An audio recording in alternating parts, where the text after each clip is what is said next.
Nope. Oh, I want to be right here. There we go. We are live. Welcome, everyone. I'm Nala for Power, and we are playing some more Beacon Pines today.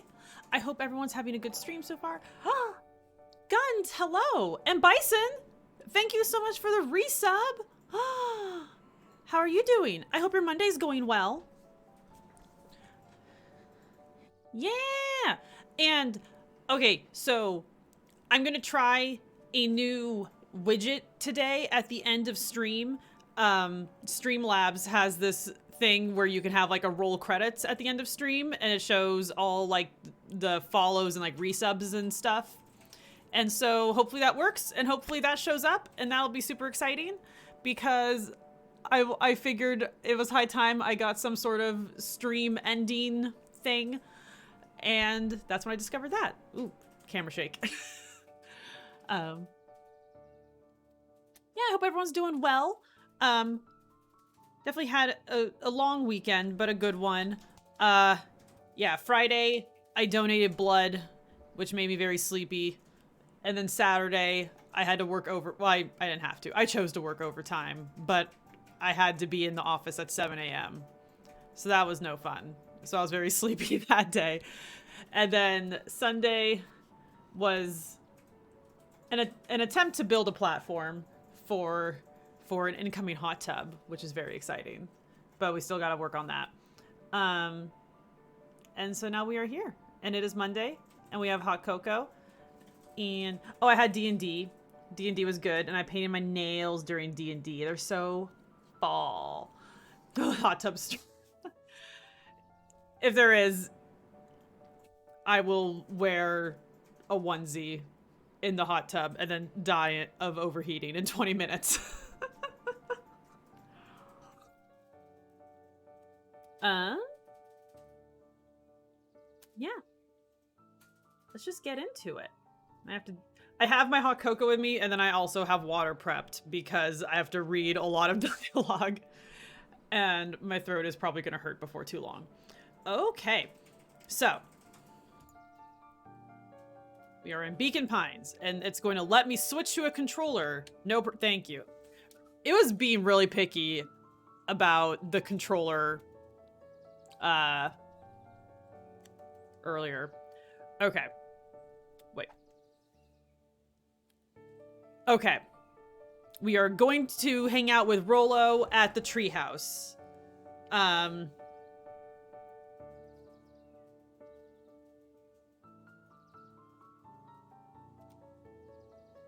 Okay, yeah. So right now we are on the story thread where we investigated the warehouse alone, and then we managed to escape. And then we met the new kid Beck, and we had dinner with her and her moms. There is strife among the iconic lesbian moms and their chunky sweaters. Looks like they moved to town for one of them's job, and the other one had to like give up her job for the move and is like a little bitter about it. And so we did some nice bonding with Beck about the strifes of childhood, and now we're gonna go meet Rollo at the treehouse. And I think we have desires to bring Beck into the circle, but we are apprehensive that Rollo will not like that. Oh my god, and the bat! Oh, Batgirl's my favorite. Oh, she's so cute.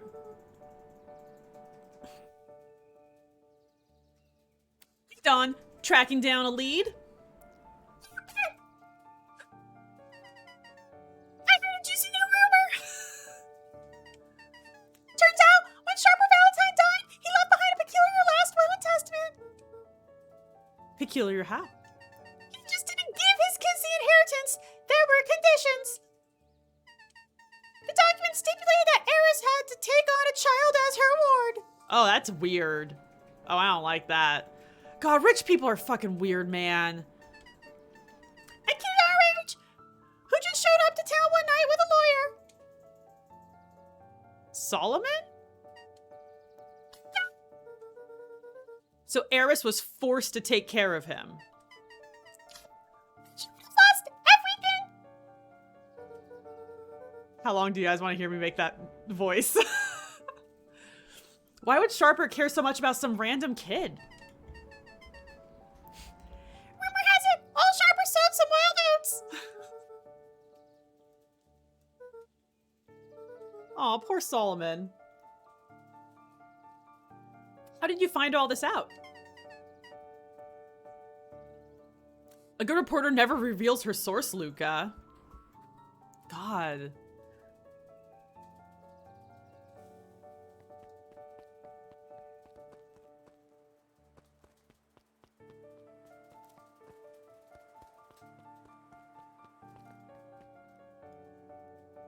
Oh, how's the music volume on this? Is it okay? Is it a little low?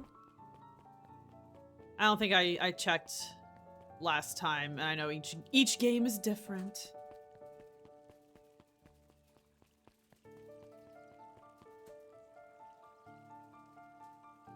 A smidge, but good. Let's see if we can make it a smidge higher.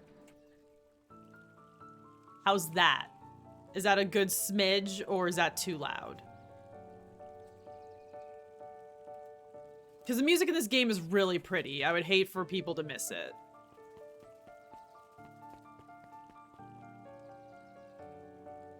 You notice no difference. It's on the next boopy level on the levels.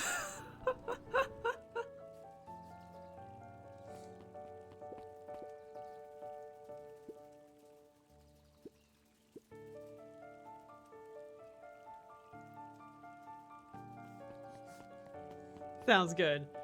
Okay. Excuse me, what are you doing?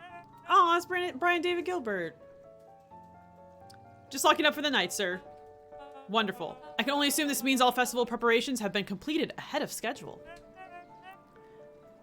Not exactly, sir.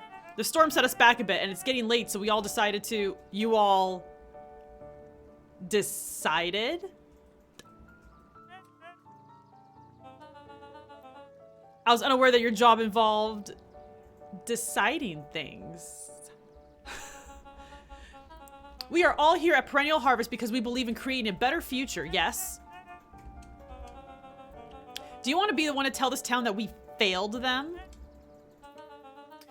That we gave up because there was a little rainstorm and we all got sleepy? Good, then it's decided.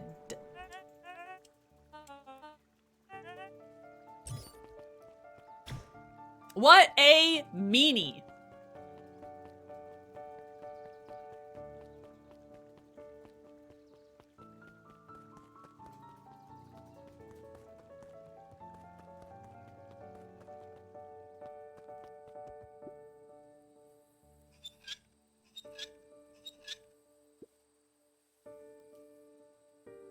I'm sorry, Rolo isn't accepting visitors at the moment. Come back, never. Luca had only ever heard him speak in this stiff yet gentle tone a few times, and it always meant one thing.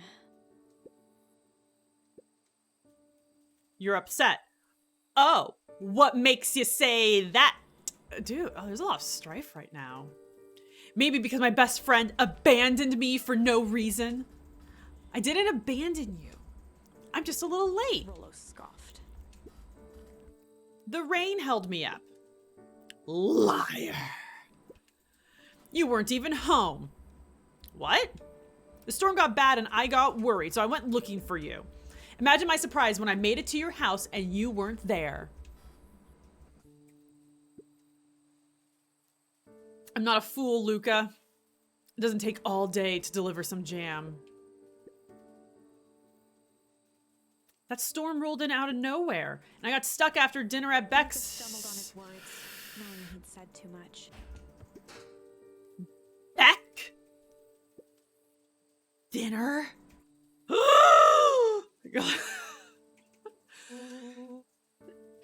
What the heck is a Beck? She's a new kid in town. She's actually kind of cool. You'd like her. She needed help convincing her parents that she made new friends. New friends. I spent all day waiting for you and you were off making new friends. It's not like that, Rolo. While I was waiting, I made some upgrades to mission control. It was gonna be a surprise, but you took so long to storm knocked it all down. Just like you knocked down our friendship. Oh my god, Rolo is such a drama queen. Oh. What does that even mean? Became instinctively angry in response. Both boys were now shouting. It means you're a bad friend. You don't care about me. Of course I care, you ass. I knew I'd get in trouble waiting so late for you, but I kept my word, because that's what friends do. Oh wow, what a noble sacrifice you made. Easy for you to say. Your Gran doesn't even care. You can stay out as late as long as you want, and you wouldn't even get in trouble. You're acting like I chose this? If that's what you think, then maybe you're the bad friend. Ooh, yeah. Rolo's tone changed to a calm, yet more intense anger. Maybe Pa's right. Storms bring more than water. This one brought out the real Luca. Stop quoting your Pa's nonsense like it means anything. Yeah, well, at least my Pa's still around. Hung in the cold night air. Rolo's stomach dropped, knowing he'd crossed a line. Yeah, buddy! I know their friendship! It's very sad. But it's okay, 'cause they're 12 years old, and 12-year-olds are dumb. This is very believable. But oh, it's so sad. Look at them, they got little tears in their eyes. But it was too late.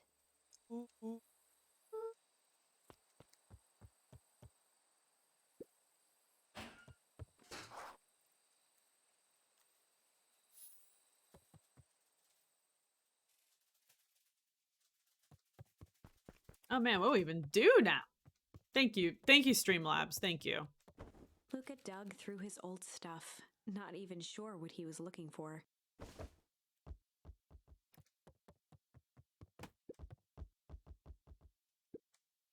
Rolo, what a jerk. Oh my god, the bouncy physics on this soccer ball are amazing. Call me a bad friend. Ooh, I'm Rolo. Look at me and my amazing family.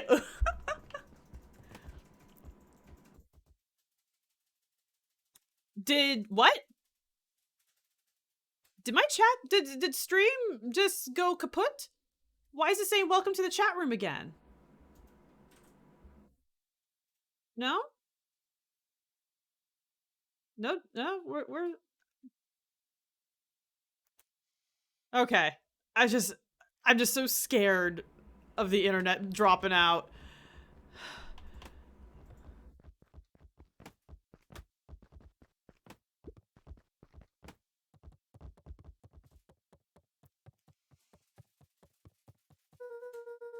If Rolo thinks I'm going to the festival with him, he can shove it. No balls. That's an outdoor toy. That's what my friends say to their dogs. It's an outdoor toy. An outside toy.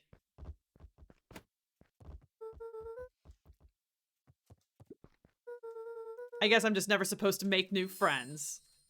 Oh.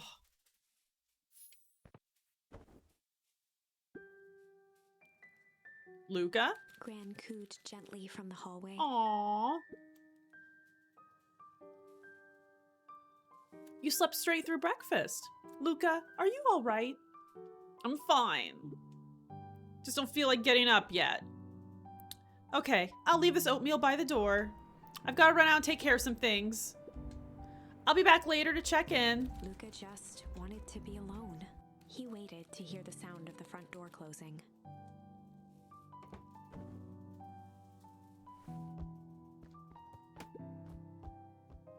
Bet Rolo's still going to the festival. He's gonna be miserable. Yeah.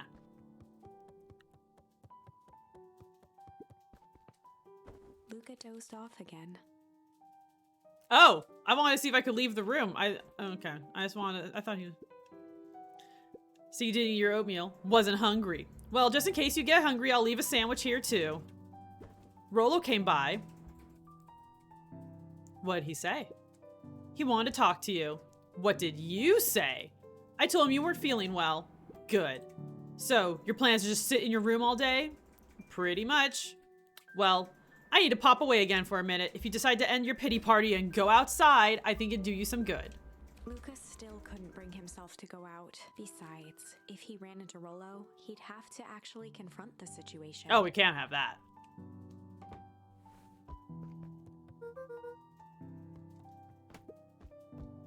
There's never anything interesting at the festival anyway.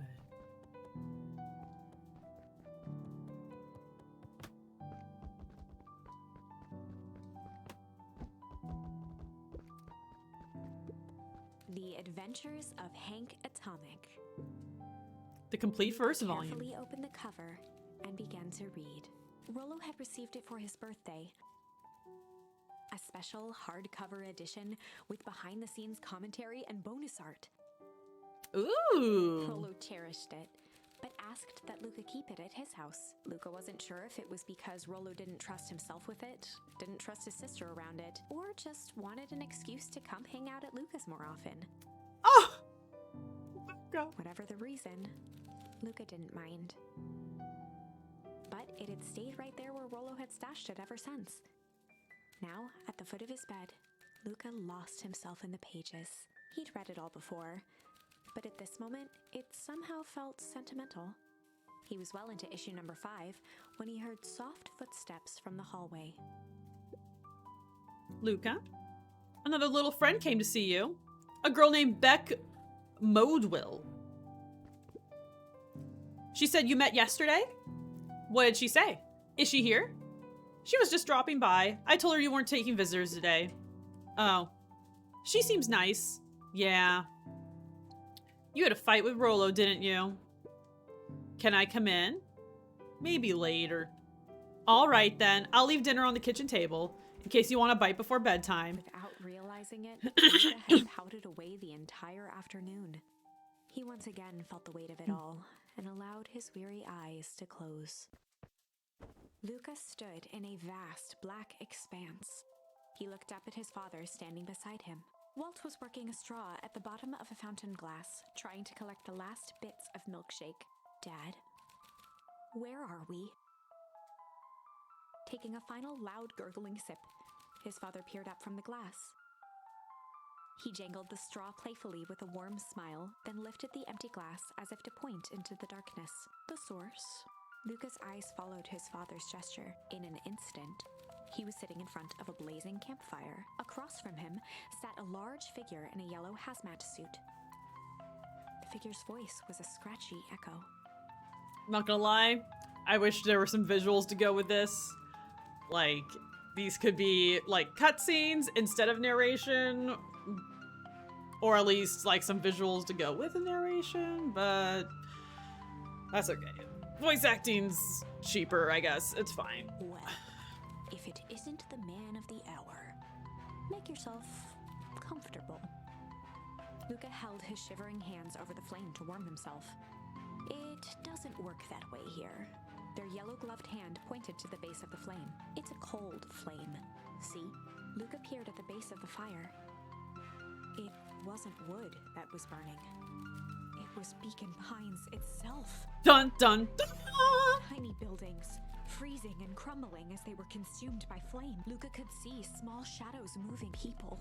Luca leapt to his feet. We've got to help them. The figure gave a dismissive, why waste energy helping people who can't eat? The figure bent down to What a examine the meanie. panicked crowd as they desperately. They only care about what's not like us. Luca's voice was a trembling us. The figure slowly stood up, grabbed with a jolt, and a cloud of torpid mist escaped. Luca's own face looked back at him, older, warm. The sensation was as if he'd caught his own reflection. The doppelganger smile. I tried to help him. He gestured towards his, and all it got me was Luca staggered back. You? Luca felt a hand catch his shoulder. Okay. His father was there again. This every choice. This is the end of one. Luca watched his older self shake its head ruefully. Well, Dad, if you wanted him to see this, Luca watched in shock as the figure took a confident step forward. And in a flash of cold light, what does all of this mean? Luca felt a reassuring squeeze. Just remember, why we choose matters just as much as what we choose. Yeah, except in this game, we're gonna choose every single option every single time because you want to see what happens. Ooh, eating wings. Have fun, Bison Hider. Luca woke up to see a hazy figure at the foot.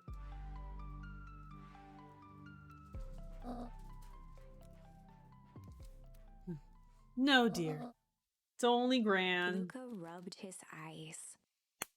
The kind, concerned face of his Gran came into focus. How are you feeling? I don't feel like talking. It's just as well. How about you sit there and listen a bit? Whatever you and Rolo fought about doesn't matter. Gran silenced Luca with a gentle pat on the leg. Fights between friends happen. What was said doesn't matter. The important thing is that it's not the last thing you ever say to each other.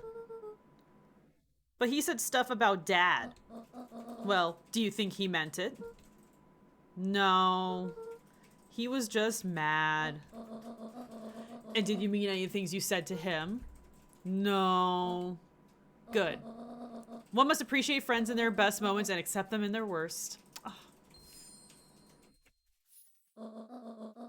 Now get your little butt out of here. The festival's today. You don't want to miss that, do you? Luca gave a reluctant. So buy him a corn dog and apologize. But he's the one. What did I just say? Buy him a corn dog. That's a good boy. Everything's better with corn dogs. Corn dogs are very good, but breakfast corn dogs are supreme. I'll come find you at the fountain a little after lunch.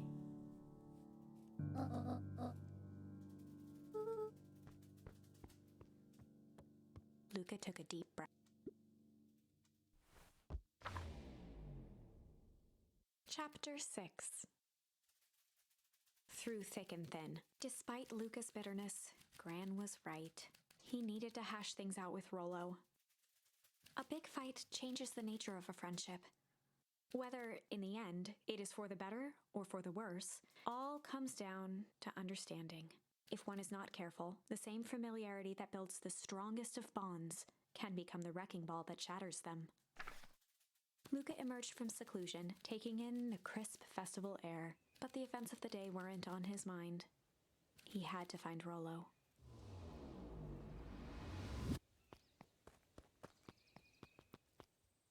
Go this way, yeah.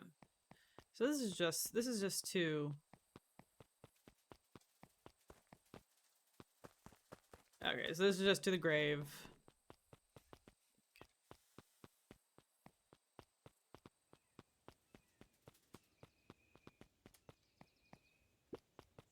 There you are. Luca. Rolo wanted me to tell you something. What is it? She rolled her eyes, shaking her head. A space adventure, though you needn't buy it. If ye be brave, go somewhere quiet. Roxy, I don't... It's a riddle, Luca. My goofy little brother wants you to find Luca him. looked down and kicked at the dirt. Look, I know you two had a fight. The only thing more annoying than my little brother is my little brother without his best friend. Aw. So I'm doing him this one favor. Now I need a favor from you. Whatever it is that went down between you, squash it. I love how everyone runs in this game. The road leading to a sort of natural. Okay.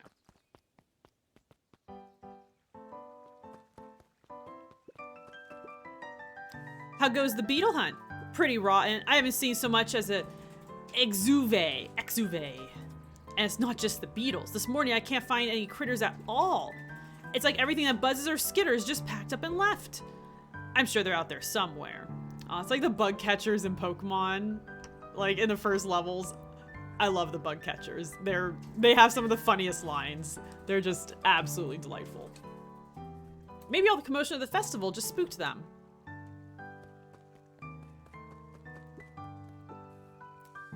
Unique New York. Unique New York. Ooh, I don't like doing that. Unique New York. Unique New York. Unique. Hey, you're not wearing shorts! Is an evergreen line from the bug catchers in Pokemon. Thank you. for joining, Ulfkrig. I hope your weekend was good. I hope your Monday's going well. Is Unique New York an Anchorman reference? I thought that was just like a thing that like, that's just like a general vocal thing. Yeah.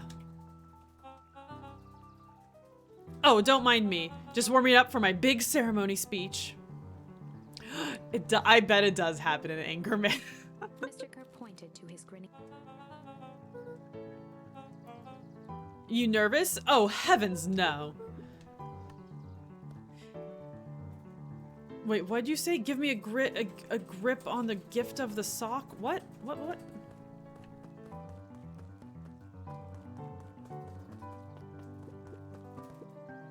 Welcome to our festival. Don't forget to come back later for Mr. Kerr's speech and the Perennial Harvest Festival sign reveal.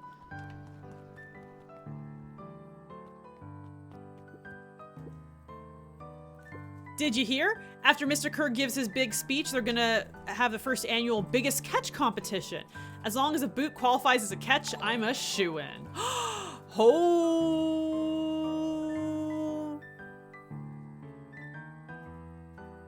Hello, Zero.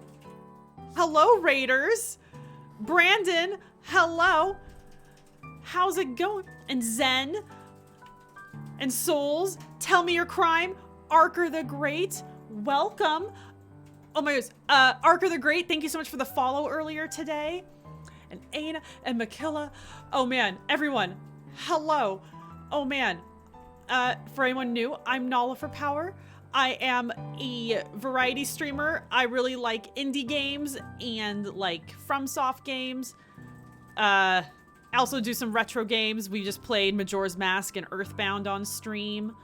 Oh gosh. Hello everyone. Yeah, we're just playing some Beacon Pines. We just had a fight with our friend Rolo and we have to go make amends. Oh yes, and thank you. Thank you for the shout out to Zero Bison Hider. Okay.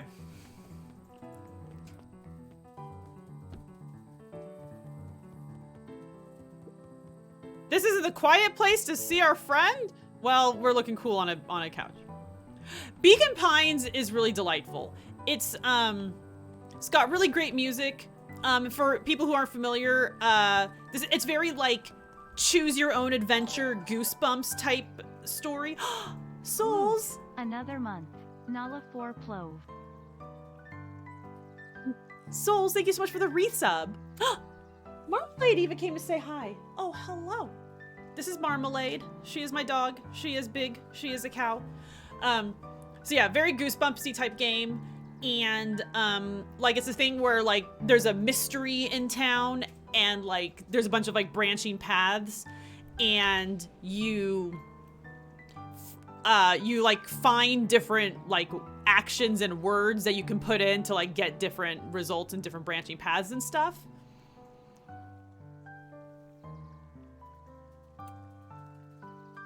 Yeah, yeah, it's been a miss as Marmalade's been on stream. The doggy camera is also the food streaming camera, and the mount needs to like be fixed or something. Can this game be bedtime stories? Ooh, maybe.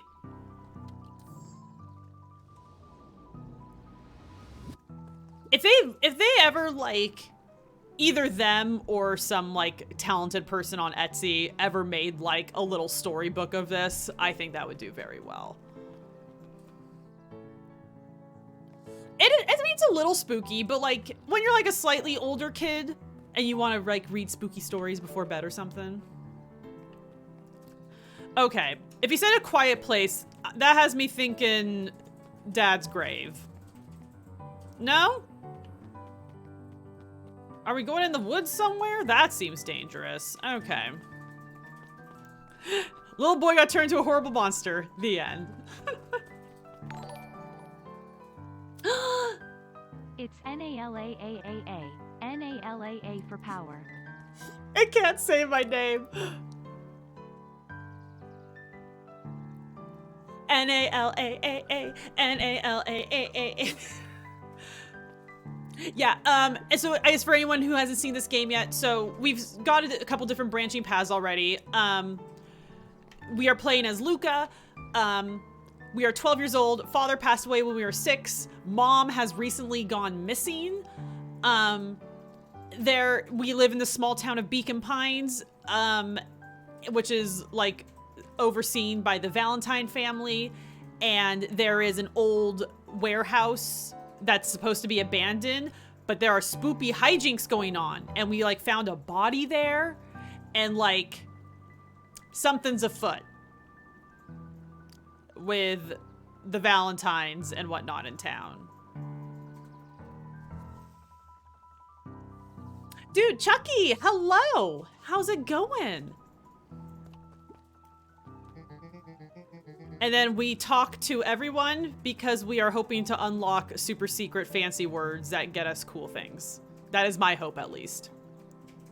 Hoodie, welcome. Oh, the sheriff did it.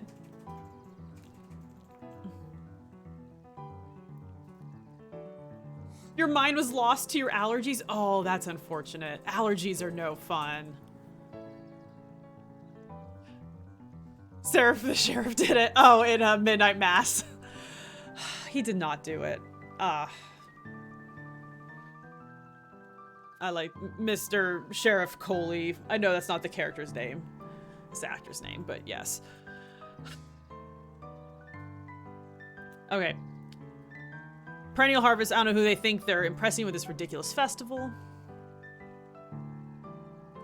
Yeah, I'm lucky that I don't get allergies that bad here. When I lived in Santa Cruz, I had real bad allergies and just like I could like sneeze for like 5 minutes straight, and then yeah, it's all like your soft palate's all itchy and your eyes are watery. It's just it's awful. Just the worst. Ugh.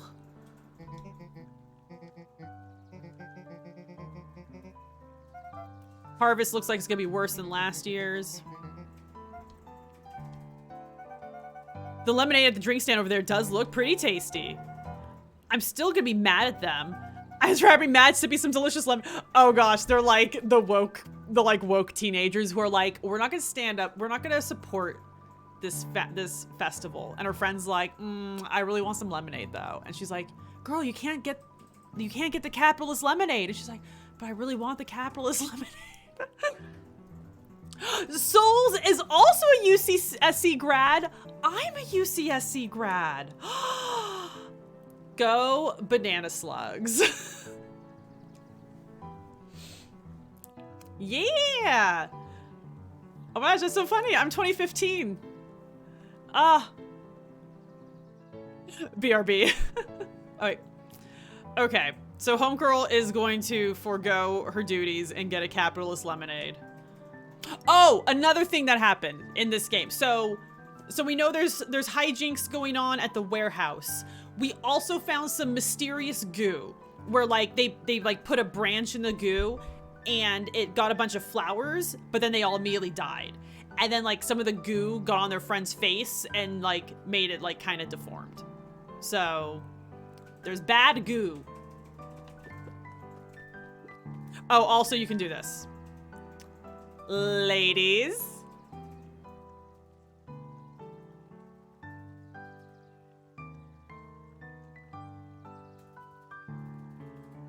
There's bad goo, guys.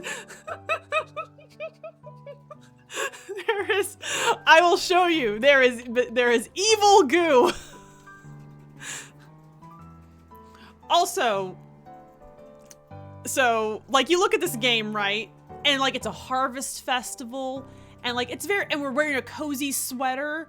We're like, it's fall, right? No, it's summer, but it's an unseasonally cold summer. And that makes me sort of upset, but that's okay.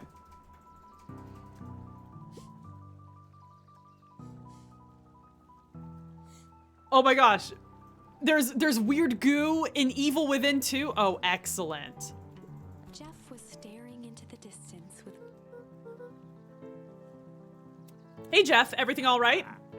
Yeah, everything's fine. I mean, used to be fine. Just ain't right these days, you know? Jeff turned to Luca then gave an understanding nod. You do, don't ya? For a moment, the two now shared that same wistful gaze. I mean, these are the bullies. I love the little... Okay, so when I was like a little kid, like 8 years and younger, I was really into animals and like mammals. And like, so like when I was like, 4 years old, like all my books had like animals in them and stuff. And so it is killing me that I don't remember what this creature is. It's like a desert mouse. It's some sort of mouse in the desert, but I forget what it's called. Jurgen, have a good night. Shade Grown, hello, welcome to chat. I'm doing great. Had a good weekend, had a good Monday. I ran today. I did it. I didn't want to, but I did it. And I ate nachos for dinner. And now I'm playing Beacon Pines. It's a great time. How about you?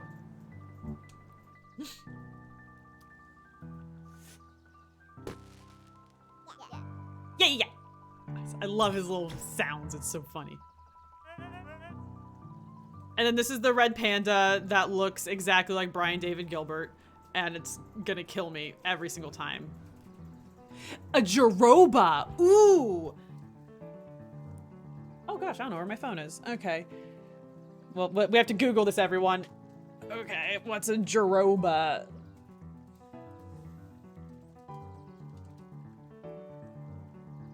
Oh, it could be. That looks like it. Yeah.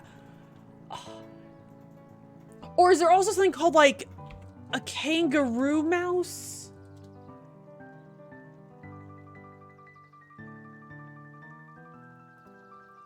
The Jaroba has bigger ears.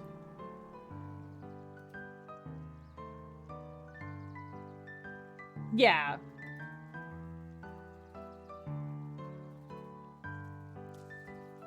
It could be either of those, but good catch, Ulfkrig.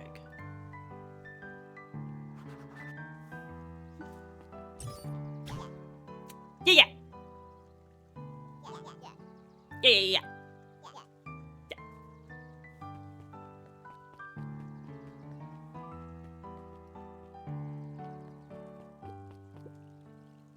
A most welcoming of welcomes. Would you like to share your thoughts? We always strive to improve.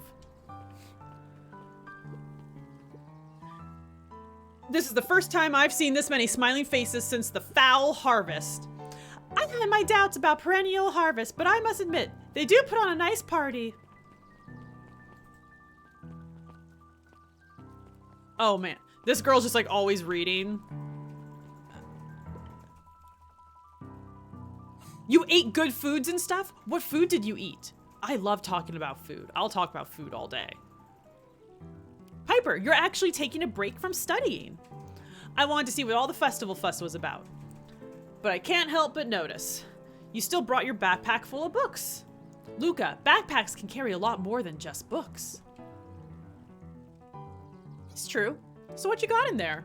Books.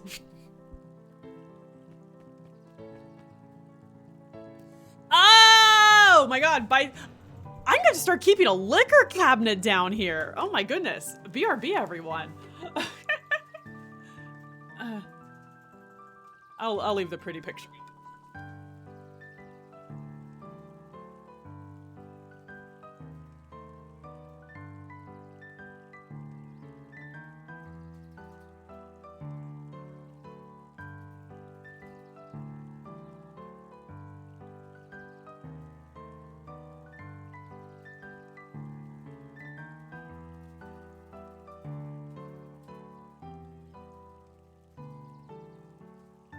Okay, we finally got some more Jameson.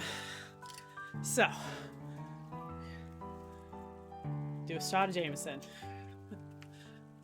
This will be good. Like, you've spent an accumulative 200,000 channel points. Okay, so you've made me take 4 shots. That's nice. That's good. Okay. I'm pretty positive I have it set to only 2 shots per stream. If not, I'm only doing 2 people. You make me take another shot, I'm gonna do Bailey's or something that is not foolproof. But, oh, and like, Guns got a whole bunch of, Zero, what are you drinking?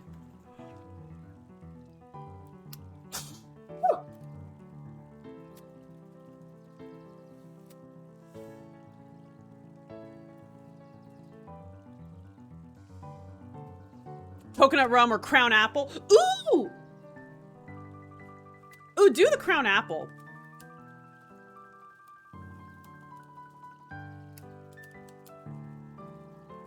Oh man. I know there isn't a way. If there was a way to get like 0 on like the screen really quick, oh, that would be so fun. Get on that, Twitch. Also, sorry, I just want this to go on straight. I was saying something. Oh,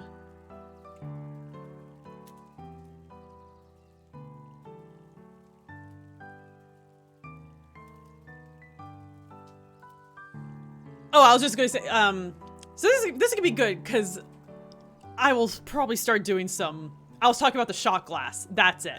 Guns got a whole bunch, like, from, like, a garage sale. You probably can't see it on, no, I'm not carrying liquor over my keyboard. And, like, this guy, like, collected a whole bunch from the places he traveled. It's sort of hard to see. So it's, like, Madison. And it's got a cow on it. I like this one, because it has a purple cow on it. It's cute. Okay. This is good. If any of y'all play like role-playing games or something, but like being like a little tipsy for them is pretty good. Gets you a little more like creative and like a little more silly. So I'm gonna start doing some wild voices for this game probably. Okay.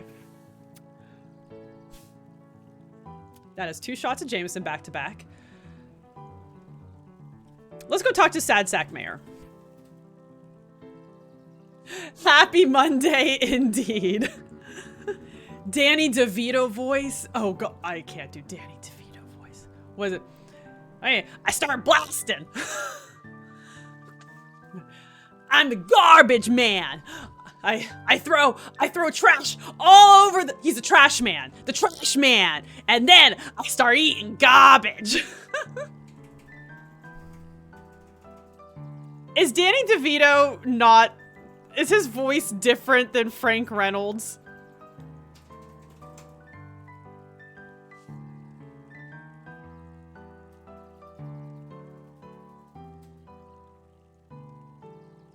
Oh, thank God. I'm like staring at this. I'm like, am I getting my Sunny characters wrong? And then, God, he's not Brit. No one's British here, Bison. You people are mean. You're mean to me. Okay. Okay, sad dog.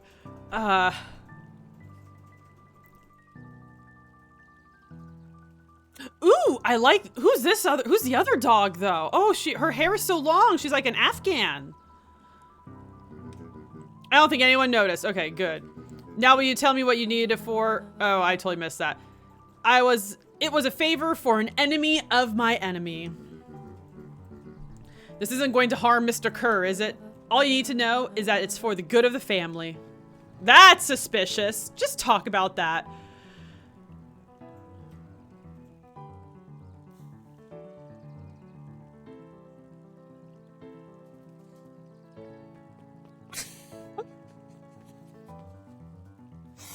The statue in the background. Oh, I want to look at it again. Oh, Shade Grown is having prime beef with garlic cream potatoes. Oh, that sounds very good. You got prime beef, you got garlic, potatoes, and cream. It's like the best food on the planet. What else could you want?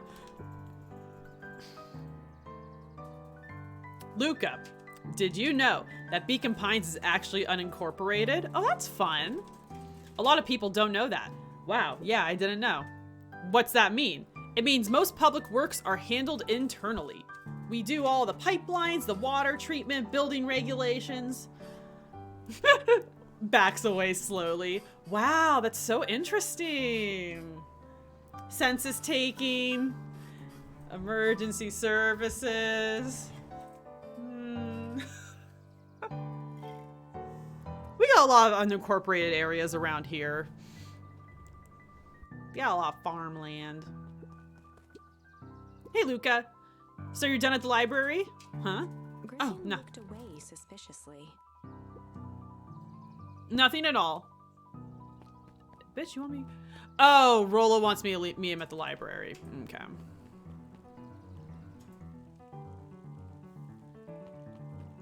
You were gonna have prime steak at a restaurant we went to this weekend, but it was like, yeah.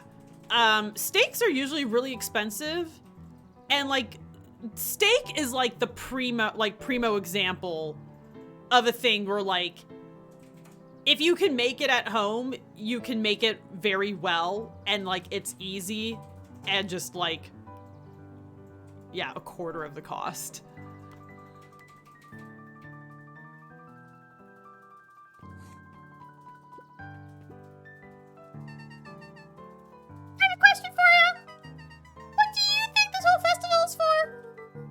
The way I figure it, Perennial Harvest is trying to win over the town.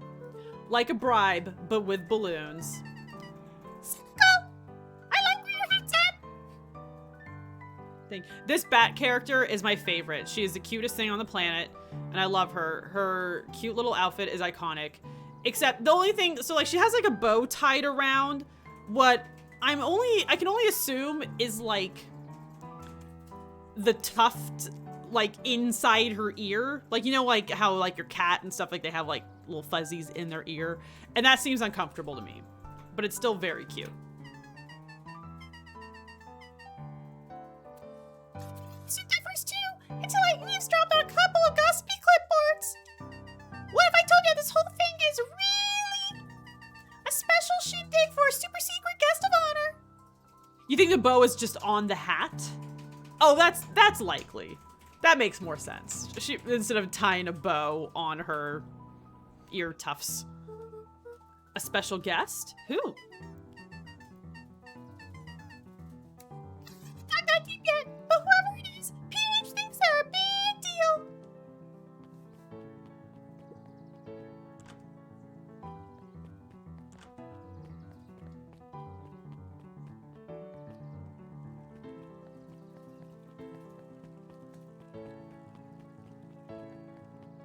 What did you end up getting at the restaurant, Hoodie?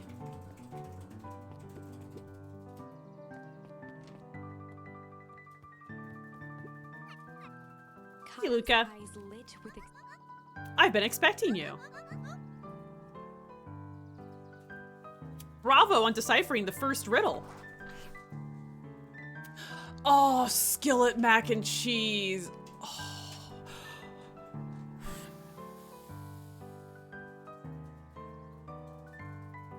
That's reminding me. So after we donated blood, we went out to lunch and went to a restaurant that we don't go to very often because it's bougie in a way that I like. But it was with pulled pork. Oh my God. And so food was great. Food was good. It got myself some oysters, which I don't get to get a lot. But then the dessert I got was so good. It was like a chocolate torte with salted caramel. And then it had a like cookie crisp on it. That was a browned butter miso cookie. Now, y'all. I've been seeing things about miso making its way into desserts. And I haven't had it yet. Until this cookie. And y'all, it's just like, cause it's still sweet. Like it's still a sweet thing. Oh, Shade Grown, thank you so much for the follow. I'm glad you're enjoying stream. So yeah, so it's chocolate torte, salted caramel drizzle, and then this very like super savory, sweet cookie crisp on it, and it was so good. Oh man. I've heard of miso caramel and I haven't had it yet, but I gotta make it now. Cause like, also cause I have a lot of miso in my fridge and I need to use it. Whew. I'm very excited. But yes, thank you so much for the follow, Shade Grown, and I hope you're enjoying stream. So other games that we're playing for Spoopy-tober, soon I'll be playing a game called Nightmare of Decay, which is a old school style first person survival horror shooter game I'm really excited for. And then I'll also start getting on Cult of the Lamb at some point, because that game looks fun and adorable, and like, how can you not play Cult of the Lamb? It just looks so cute. Okay. Ooh, Rolo has sent us on a riddle quest. You didn't think that was all, did you? Rolo does go out, doesn't he? Straightened up and cleared his throat as if preparing to sing. On planet Farpool, you may take issue. When the fifth king dies, you'll need a tissue. Kato stared at Luca eagerly. Get it? Want me to tell you? No, it's okay. Let me figure it out. If you say you want to hit, the offer still stands.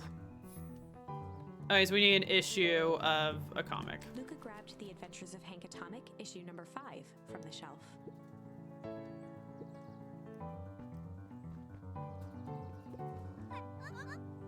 Ah, you found it. Removed his book from the desk and replaced it with Luca's, turning on the lamp. As he slid He has a black light just on the desk, ready to go. Do people send each other on riddle quests often in this town? I mean, I guess if it's like a little unincorporated town, like what else they gotta do? I don't know, go on riddle quests. It's fine. The Adventures of Hank Atomic, issue 5. Luca clicked his tongue with recognition. Rolo's cipher pen. He used to write secret messages everywhere with that. And only I had the special flashlight needed to reveal it. But I lost it.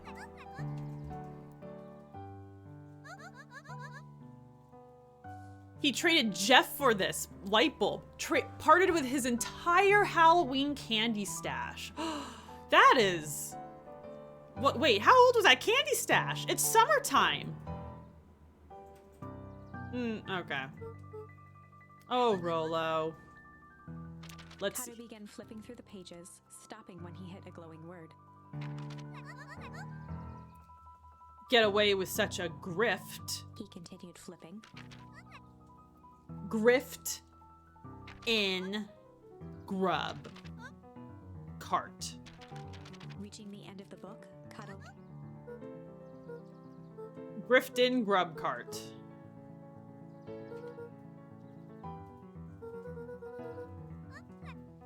Oh, we're going to Griffin Snack Stand.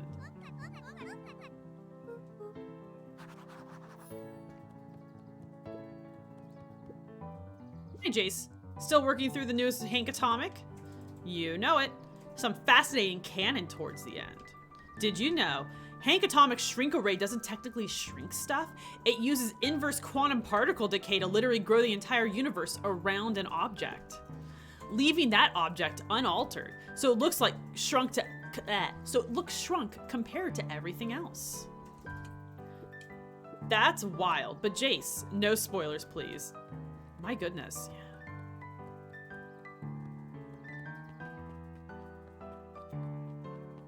Okay, game. I need to show everyone all the goo. The evil goo.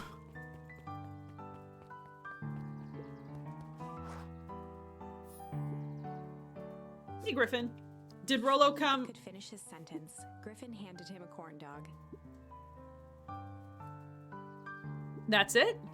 Bought and paid for. Enjoy. I thought there was supposed to be a riddle or something. Taking a sizable bite out of the corn dog. Yuck! It's cold! Oh yeah, that's been sitting here for a while. Rolo wanted me to be sure to give you that one specifically. Oh, is there like a little joke written on the stick? Luca tongued at his cheeks, feeling something rough between his teeth. He reached into his mouth and pulled out a slip of paper. Oh, come on. Yeah, how did he get a piece of paper in the corn dog? He shook off the bits of corn dog. A pickup when you need some pep. Near the fountain, up the step. Luca finished off the... Oh, this is getting to be a whole thing. Like, it wasn't already, but now.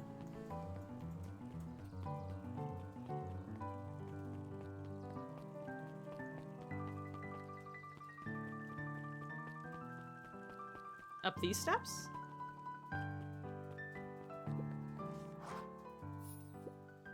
There you are, Luca. There's no way I'm actually doing this. It's way below my pay grade. Come on, you big stiff. Let the kids have some fun. Fine. But Rolo owes me one. He waved his hands around sarcastically as he began. What takes flight but has no wings? Your final task a friendship brings. See, that wasn't so hard. I feel cheapened somehow. Ooh, that one I actually don't... I mean, penguin? But that's just the librarian. We've already been there. Oh. Okay, well, I didn't have to think of anything. Did you find the comic book? Yep. And you got the corn dog? Yeah.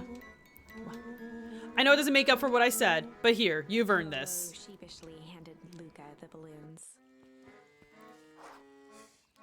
Rolo's a sweetie pie. Thanks. You didn't have to go through all this trouble. I'm sorry I got so mad. Dang it, you're supposed to let me apologize first. Ah, boys, you're so sweet. Now you've apologized twice before me. Just let me do this. Luca, I'm really sorry. With everything that's happened with your mom and all, I've always wanted to be there for you. Be a good friend, you know? When you said you were hanging out with someone else, I kind of freaked out. This game is good chill. I haven't gotten any spoilers yet, but a couple other streamers I follow, you know, on Twitter have said like how amazing it is and how like crazy the twists are and stuff. So like, I think the game is gonna ramp up and I'm really excited for that. But right now, it's just so cozy. I just want to eat just a bunch of pumpkin and apples and be cozy, but it was like kind of hot today, so I'm not wearing a sweater.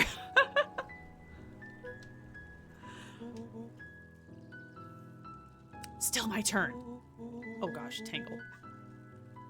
I felt like if you needed some new friend to help you, it meant that I wasn't good enough. But that was selfish and wrong. Dude, Rolo! What good introspection for a 12-year-old? Oh, I'm so proud of him. What a nice young man. I was wrong. I'm so sorry, Luca. If Disco Elysium was set in the most chill place ever.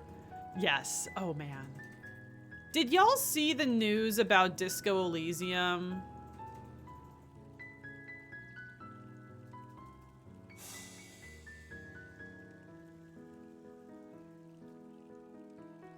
Okay.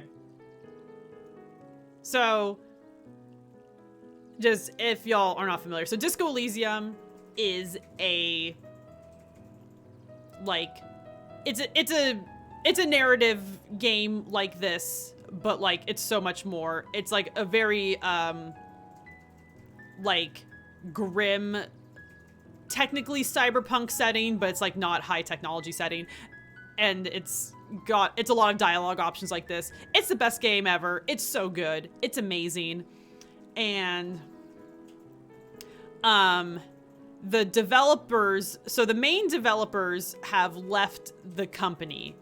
So like okay, I don't know exactly the ownership stuff, but like the dev team was like owned by some, so it is an indie game, but like the dev team was owned by some company.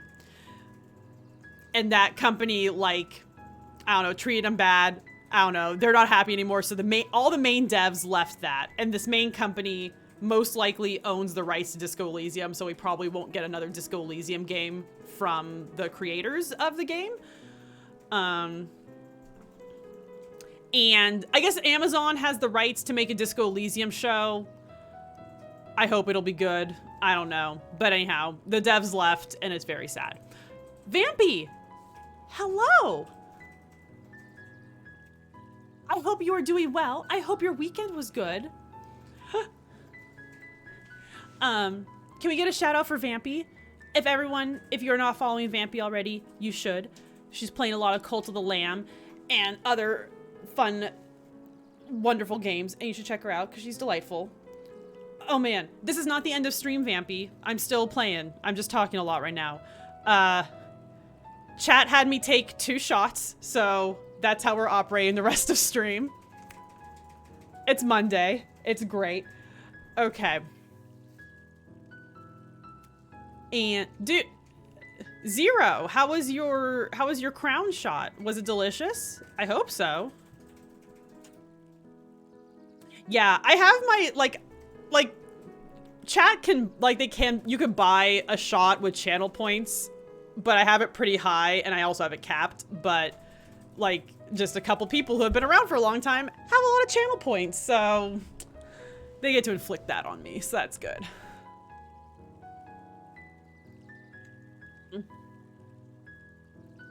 Oh, okay. Vampy's cult is huge, but half are dead. I mean, well, that's like the method, right? So, oh gosh. That's like one of 3 things I remember from college. So like, broadly speaking, for mammals, there's like 2 methods of breeding. You either have like 1 or 2 babies at a time and you put a lot of effort into them, or you have a shit ton of babies and like they're not all gonna make it, but it doesn't matter because you have so many. And Vampy is clearly going for that method.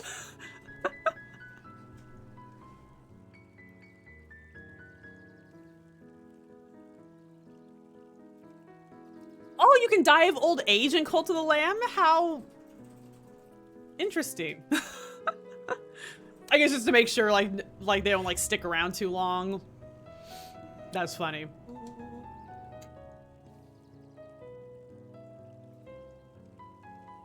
They can also die of murder. Not that I would know. Weird, right? Who? I didn't say that. Someone said that. Who knows? No one knows. Luca threw himself at Rollo, hugging him as tightly as he could. I am warm.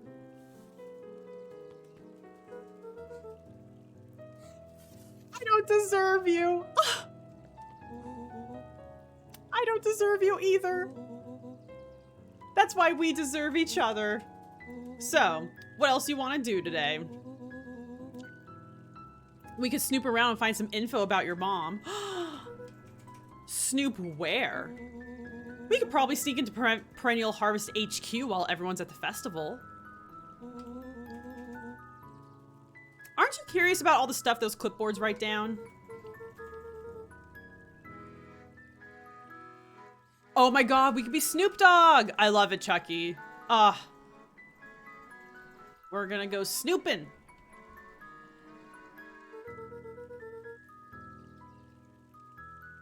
Aw, let's just make the rest of the day about us.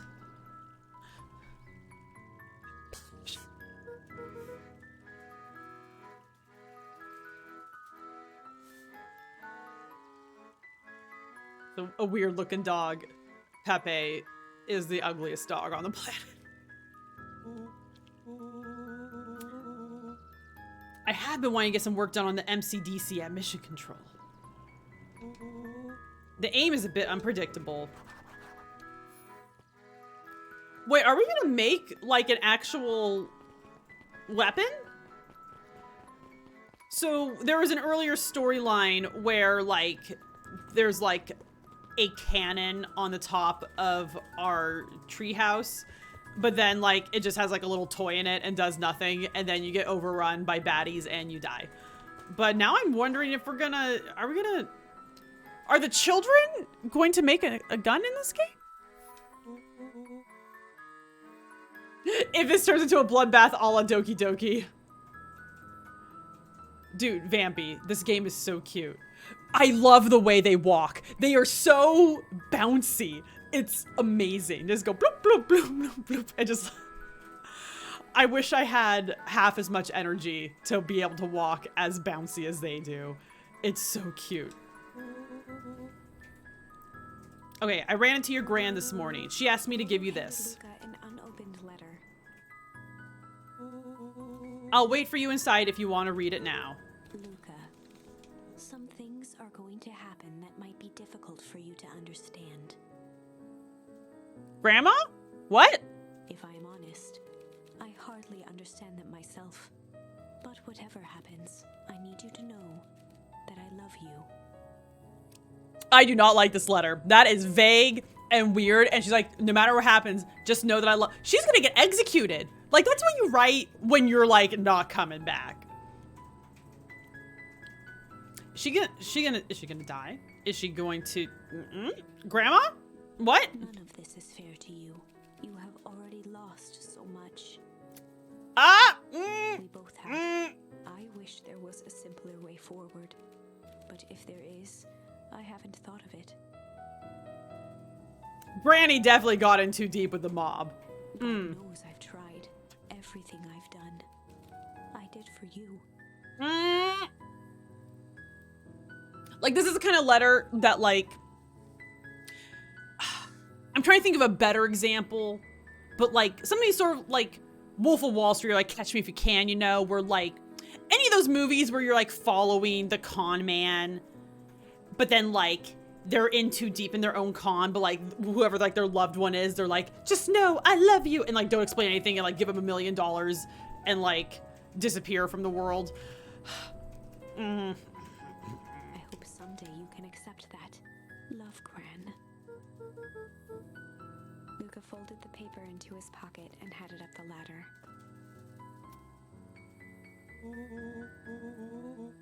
What's up with the letter? Anything you want to talk about? Maybe later. I did not catch the fly. I hope I did, but I didn't. You know, you really didn't have to go to all that trouble just to apologize. I know, but we've been looking forward to the festival for weeks. After I ruined everything with my big mouth, this was the best way to make sure you still had a good time without me. Rolo. Luca was at a loss for words. But that was fine. Words aren't all. Festival seemed nice. Was it nice? Dude, y'all. I love me a harvest festival. Doesn't even have to be big. Like, big is fine, but you can also just, like, if you are in the kind of area where you can go to a farm and just, like, be in their pumpkin patch and then just, like, buy some maybe overpriced but absolutely delicious cider, like, that's great. That's all I need. Oh, she was just saying, like, Pepe is a weird looking dog. Yeah.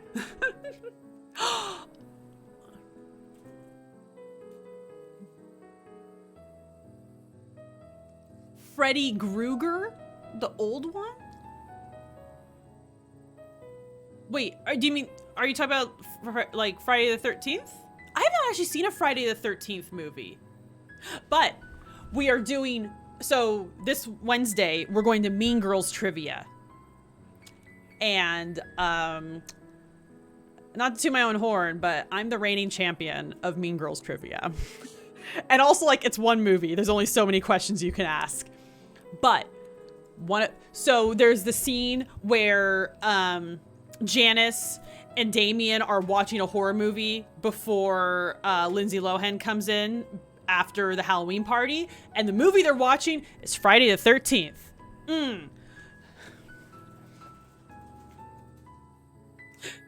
He's from Freddy Krueger's from Nightmare on Elm Street, not Friday the 13th. Who's from Friday the 13th? Is that Jason? No. Yes. No. Yes. These old 80s movies. Jason's Friday the 13th. Okay. Bison Hider was too slow. Okay, and the hoodie says, we have a farm near here that puts on some dope Halloween events. Yeah, like that kind of thing I love. I don't do the haunted corn maze.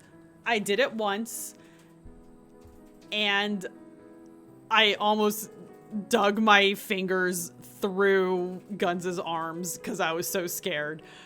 And then, like, at the end, like, once you, like, get out of the corn maze, like, someone chases you with a fake chainsaw, but you can, like, you know, it's a big open field you can run across, and I ran very fast. I did not like it. But normal corn maze, sure. If there's corn at the end, that'd be better. Okay. Wait, what was the original thing meant with Freddy Krueger after I misremembered what movie he was from? Sadly, this was untrue. He said there's always next year. And she just said, sadly, this was untrue. A distant rumble shook the treehouse.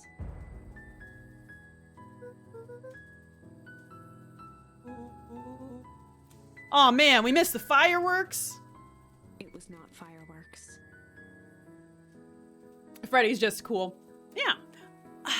So I really enjoy horror movies. But I have not seen the like OG Friday the 13th or Nightmare on Elm Street. And I need to rectify that. It was something the boys couldn't possibly comprehend. Something as old and cruel as time itself.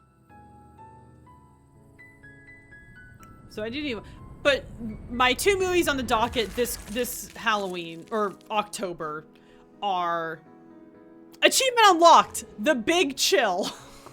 A shockwave of cold tore through the room. A bitter, unfathomable chill. Yes. This is like the 3rd time the children have died. The kids just die in this game. Before they could react, it encased them in ice. This is the first time they have died on screen, though.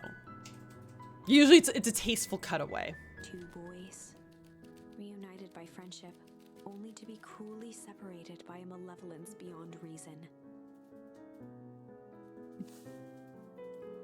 Pooh corner. Okay,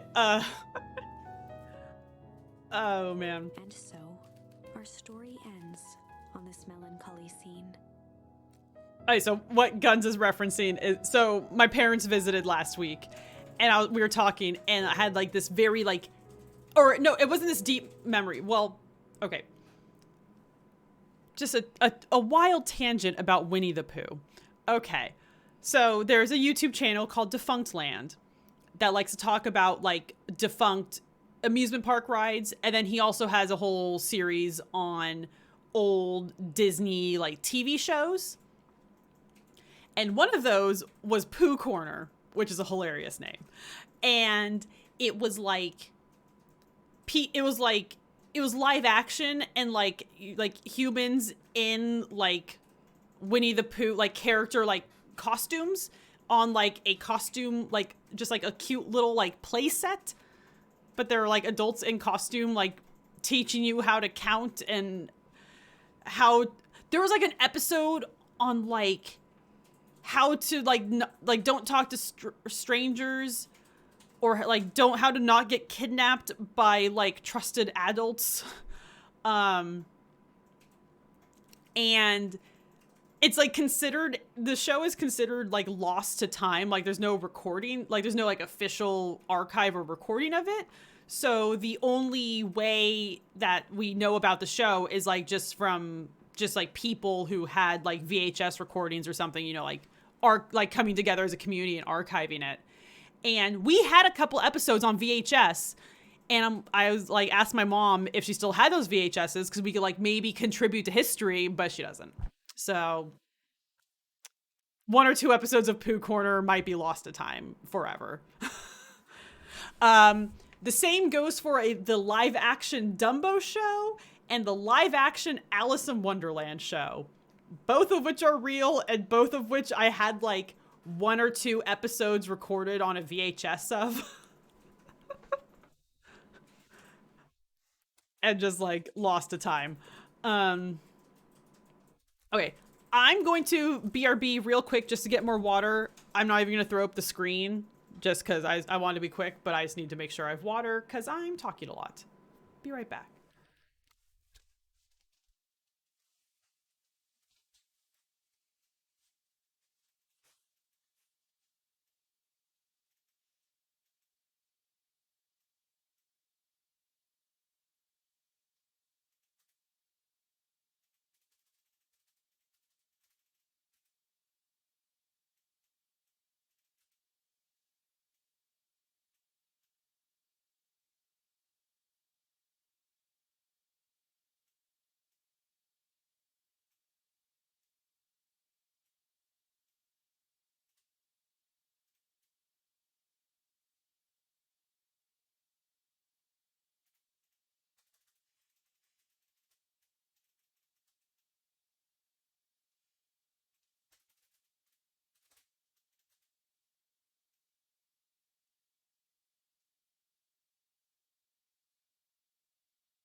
Yeah, thank you for waiting.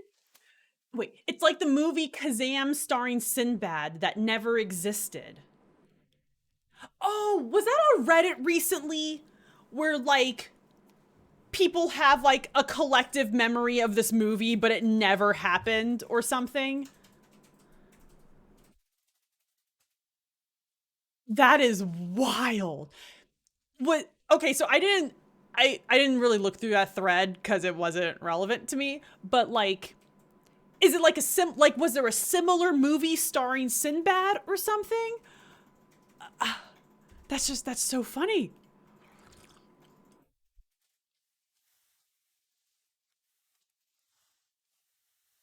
Chucky swears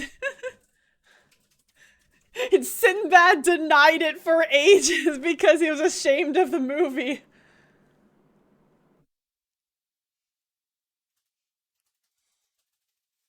Oh my god, this is too funny. Okay. Hey everyone, we had to start a new story, or at least a new path. In a silent treehouse turned statuary, in a town brought low by its secrets, sits a pair of friends, alone, together. For the rest of time, the end. No, that I won't. They're all we are just going to have to sort.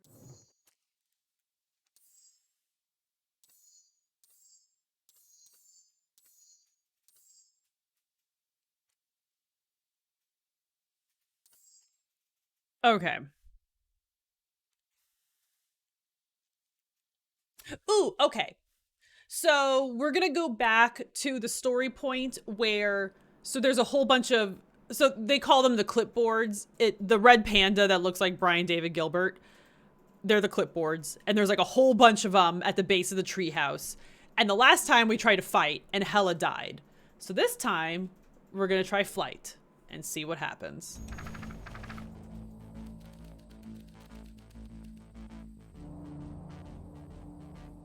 Luca drew himself up and decided to take the only option he had left. Luca drew himself up and decided to take the only option they had left. Flight. He squinted down the barrel of the mission control defense cannon, aiming it through an opening in the dense tree branches.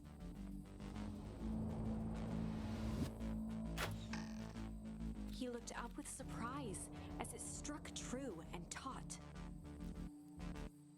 Oh, okay, yes. So we are escaping from the clipboards, but also, so we're not with Rolo. We're with the kangaroo mouse, whose face is slightly deformed now. So like and all the clipboards actually want to kill the kangaroo mouse because they're like proof of the bad goo. The bad goo! We're back at the bad goo.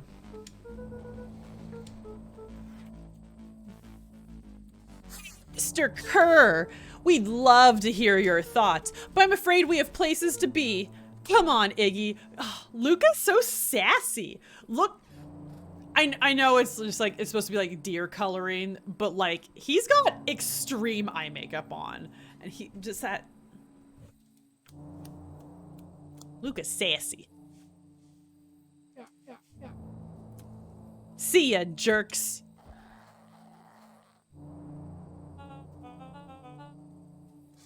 Fine. We know where that leads them. This way. We'll take the tunnels. Of course there's tunnels. Luca and Iggy winced as they sprinted through the thicket. The branches clawed at them, reluctant to give passage. After what felt like a marathon, Luca stopped in his tracks as they reached the clearing. What the? That was all he was able to say before Iggy slammed into his back. The boys tumbled down a steep decline and crashed with a wheezing thud on a surface as hard as ice. In fact, it was ice. Dun dun dun! Chapter 5. Signs. They stood silently, catching their breath. The sky was like sapphire. With each breath, a plume of steam escaped from Luca's lungs. Let's keep moving. Luca pulled Iggy to his feet as they gazed across a snowy terrain. That was actually pretty badass. I think we lost him. Are we up in the mountains? I don't think so. If anything, we went downhill. Then what's up with the Winter Wonderland? All I know is there's no going back the way we came. Let's see if we can get our bearings. Follow me.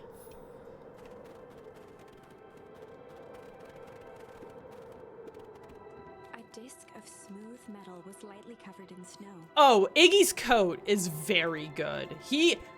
Iggy is prepared for this weather. 2 faint seams were visible along the surface. A manhole cover? If it is, I've never seen one like it.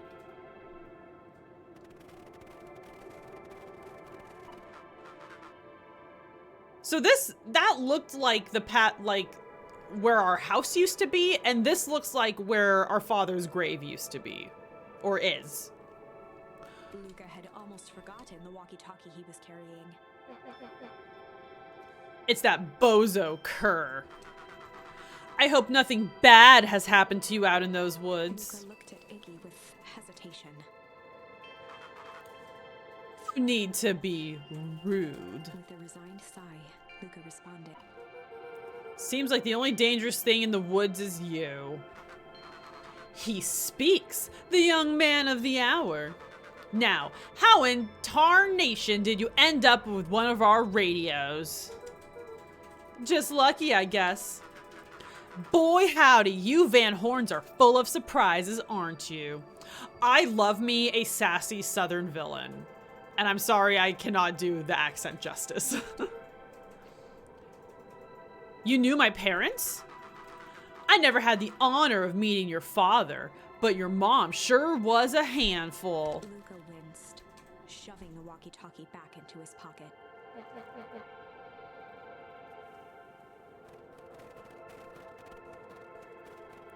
Like, I know it's like, I understand that's like, you know, a staple of this kind, not even like a staple, but just like the nature of like this kind of fiction that has, like a child who is the protagonist, who is like, and their opposition is adults, which a lot of children feel like, you know, that the adults in their lives are adversarial in some way. But just from the outside, it's just really funny to think about these like adults beefing with 12-year-olds. Like, I love that too in like Stranger Things and things like that, where it's like, just like, can you imagine like Mr. Kerr like going out for a drink with his friends and just like venting about these 12-year-olds, and then like his friends being like, dude, they're children, like, are you okay? You don't need to give this much energy to this man. They're 12. Just let them be kids. And he's like, no, I must destroy the 12-year-old. Oh, Shade Grown. So the storyline where we were talking to Rolo and we're like making amends with Rolo. We were in our treehouse hanging out, and then a cold snap happened, and we froze to death instantly. And so now we are trying a new storyline where we have become unlikely allies with our bully because we both need to escape Mr. Kerr and the baddie adults. And so we escaped, but now we're in this area that's all frozen over and we don't know where we are yet. Chucky. Okay, I gotta go. Have a good night, Chucky. Thank you so much for hanging out. I hope to see you soon. Oh, it's quote, it's add quote. Oh, I'm sorry. I didn't tell you the exact phrasing. Let me double check. I'm pretty sure it's add quote, all one word.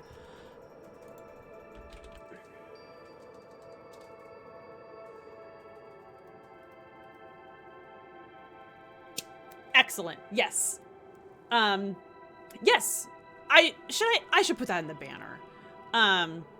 Yes, so you can add quote, and I think everyone is able to do it. It's a weird, like, it's a thing that's just like integrated automatically into Streamlabs, but I also have no ways to modify it as far as I can tell.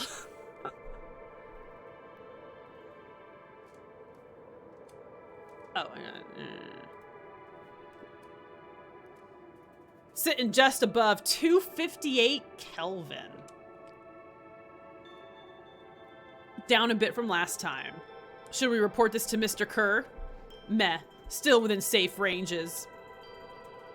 It may be spreading, but it's under control for now.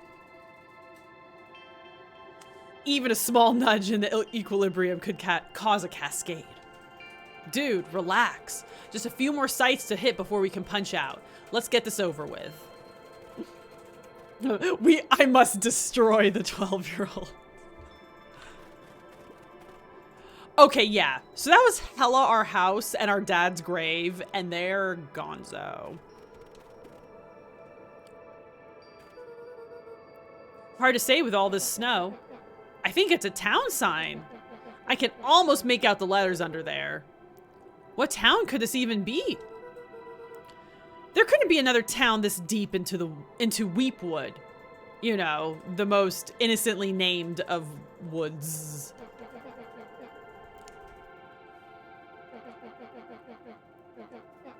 Step 1, snow's gotta go.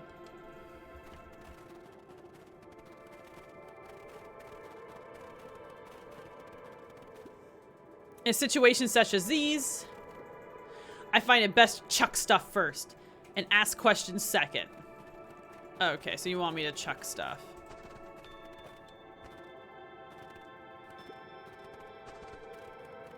Okay, so we're throwing snow at the snow. Okay. The boys stared in disbelief at the sign that now clearly read, "Welcome to Beacon Pines."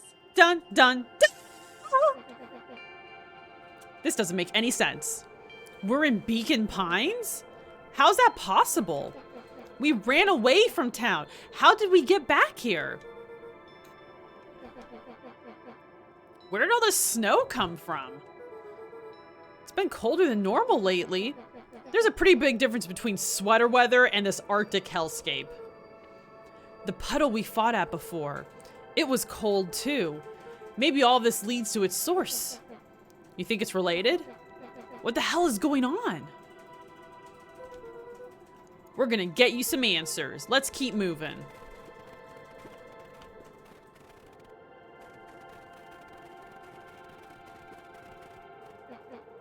It's all frozen. Looking down at the frozen stream, Luca could faintly see a school of minnows encased in the ice. Whatever happened here, it happened fast. The fish didn't even have a chance to run. Or, you know, swim run. The crunching of footsteps trailing Luca went hush. He looked back to see Iggy's face twisted with confusion. Everyone's gone. What? There's nothing here but more snow. There must be an explanation for all of this. We have to keep looking. You can look all you want. I quit. Iggy, we have to keep moving. You don't get it, do you? This isn't one of your pathetic Hank Atomic stories. We aren't going to save the day. We aren't even going to save ourselves. My face is mangled, the town is destroyed, and everyone we've ever known is gone. We don't know that. You can't just quit. Do whatever you want. I'm done. God, Iggy.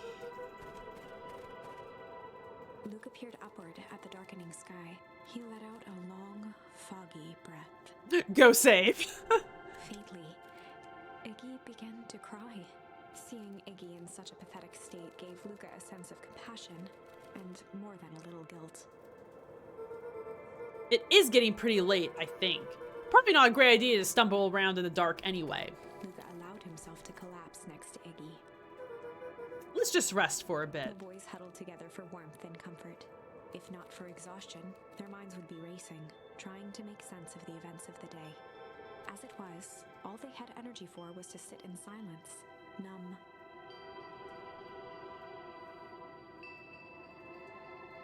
Really good, like, snow level music.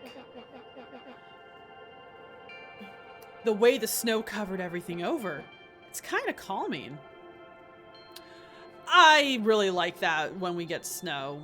And it just, everything is like, just like extra quiet outside because of how like sound dampening it all is. It's really cool. I haven't had time to say it, but thanks. That's actually sort of a lot. Like, this is our bully, and he bullied us a lot.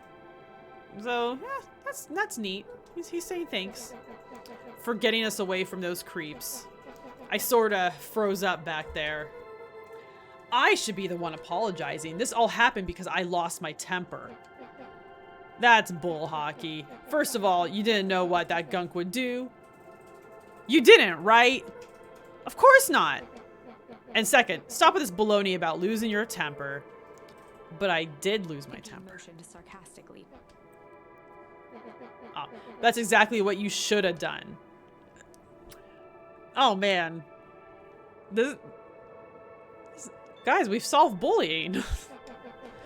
I was being a horse's ass. You were supposed to be a horse's ass in response. That's how it works. You wanted me to fight you? Of course. Geez, you goody-goody types take forever to understand this very basic point. Why would you go around saying cruel things to try to get into fights? It's something to do. God damn it, Iggy. God. Okay.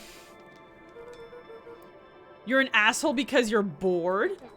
Sometimes I just feel empty. Read a comic book, man! You were just making fun of comics.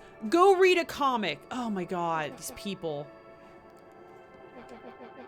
You and Rolo are always having a blast together, laughing and calling that dinky little treehouse mission control. Wept openly. Iggy, you have a friend! Tiff or Tess or whatever her name is. Perfect little Luca Van Horn. With his perfect little life. My life is not dude, how do you know his parents are missing? My goodness. Well, one's dead and one's missing. Everybody in town likes you. Not everybody. Hello, that new girl hasn't even unpacked yet, and even she already likes you. Oh, is Iggy an incel? He totally is, isn't he? Ugh. He wiped his nose with his sleeve. Oh yeah, you have Tish! Iggy!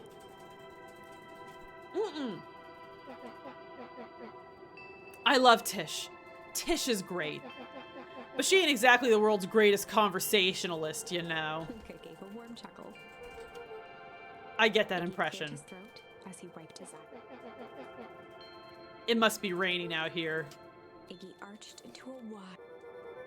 We should probably try to get some sleep. Let's lay low for now. Tomorrow we'll get to the bottom of all this. Begin to slowly drift shut. Okay, there's a building right next to you with a broken window. You should probably sleep in shelter. Children. These kids are gonna fucking die. Luca? Yeah?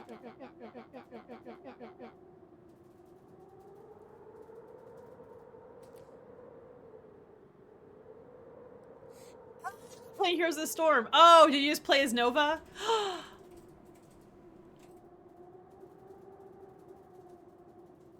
So yeah, if y'all, so Heroes of the Storm is Blizzard's League of Legends type game, and it's very fun. Honestly, I think it's really fun. And I rekindled my love for Nova while playing with, yeah. Nova's like a stealthy sniper lady, and she gets she gets countered pretty easily, but if you have a team that's like good and are not super hard countered by Nova, she can be very fun. She is basically Batman. Except it has to be the alt universe where Batman uses a gun.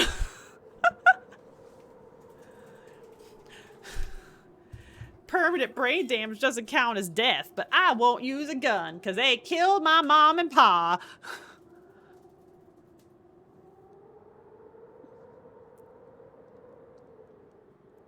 Okay. Iggy always did want to see our dinky little treehouse. I'll give you the full tour when we get back. That's all Luca could whisper before succumbing to Iggy snuggled in some more. Guns don't kill parents, the scum of Gotham does. When it comes to the worst days of my entire life, this one wasn't half bad. Oh my god, these children are gonna tug at my little heartstrings. The house smelled of warm bread. As far as like emotional honesty from children goes, this is very like Steven universe. I have heard the Night in the Woods reference made to this game, but I can't speak to that because I haven't played it yet. I think I really need to play Night in the Woods though. I might have to do that this year. The house smelled of warm bread, the best smell in the world. Luca was playing with toy blocks on the living room rug. Oh, it's another one of these dream segments that has no visuals and drives me insane. Okay, Hoodie says I should play Night in the Woods. Okay, okay. Bread smell versus broth smell, which one wins?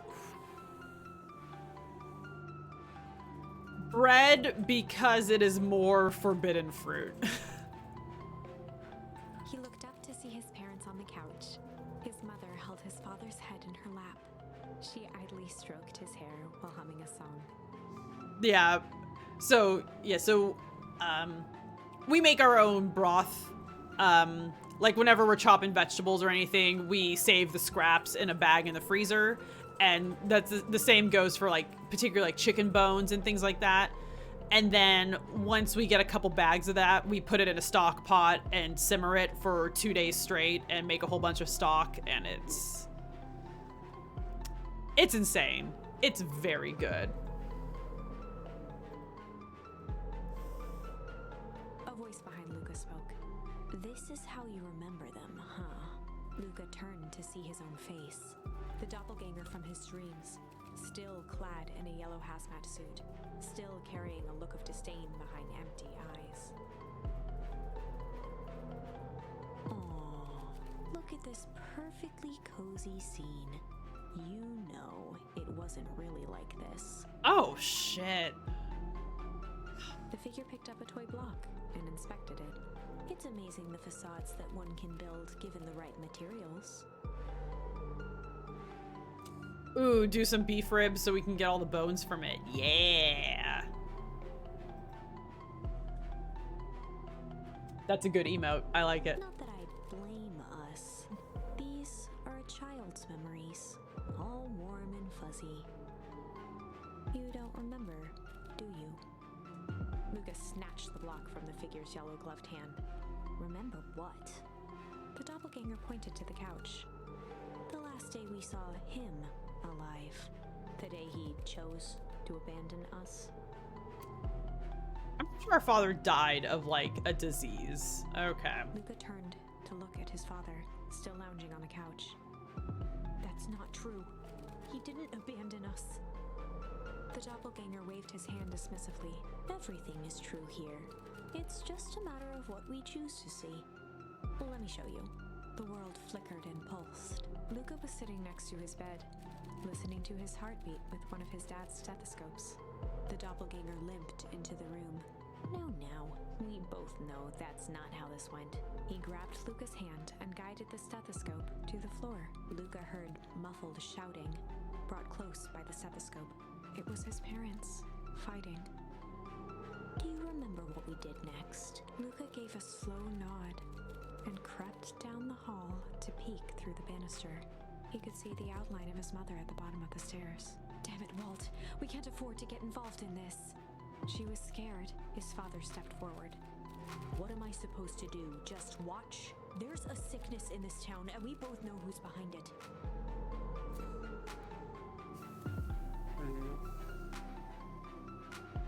I swore an oath to help people. How was my day? It was good. I won't turn my back on them. Work was fine. I went on a run.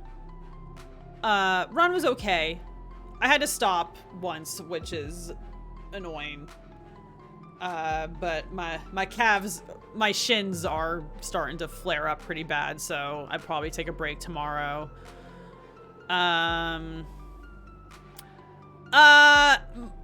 have increased my run to, like, it's like 1.25 miles. It's not a lot, but I now run to the loop where I do my laps. So yeah, so that's about like 1.25 miles basically. And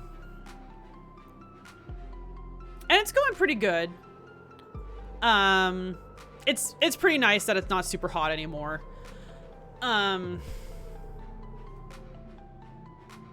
Yeah, so did that. Work was fine. I did another quick draft of Magic today, and my deck was awesome, but I got mana screwed a bunch, and so I didn't win a lot, and that sucks. But then yeah, we had nachos for dinner, and now I'm playing Beacon Pines. You know, it was a good day. You pulled something in your calf about a week ago. Yeah. I only started running, gosh, a month ago? Maybe 2 months ago now? Yeah. I am not a runner. I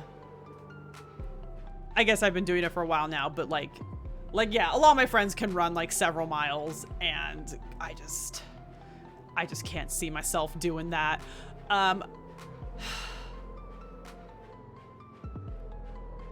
We'll see. I really hate the feeling of breathing cold air, and so that's going to be a struggle as it gets colder. But we'll see how much distance I add.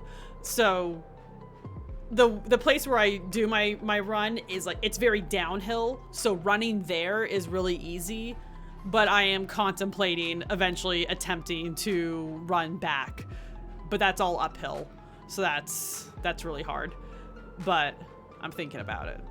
I'm thinking about it. We'll see if I do that eventually. But yeah, how about you, Shade Grown? How was your day? Luca's mother grabbed Walt. She was crying, pleading. I can't lose you. It's interesting.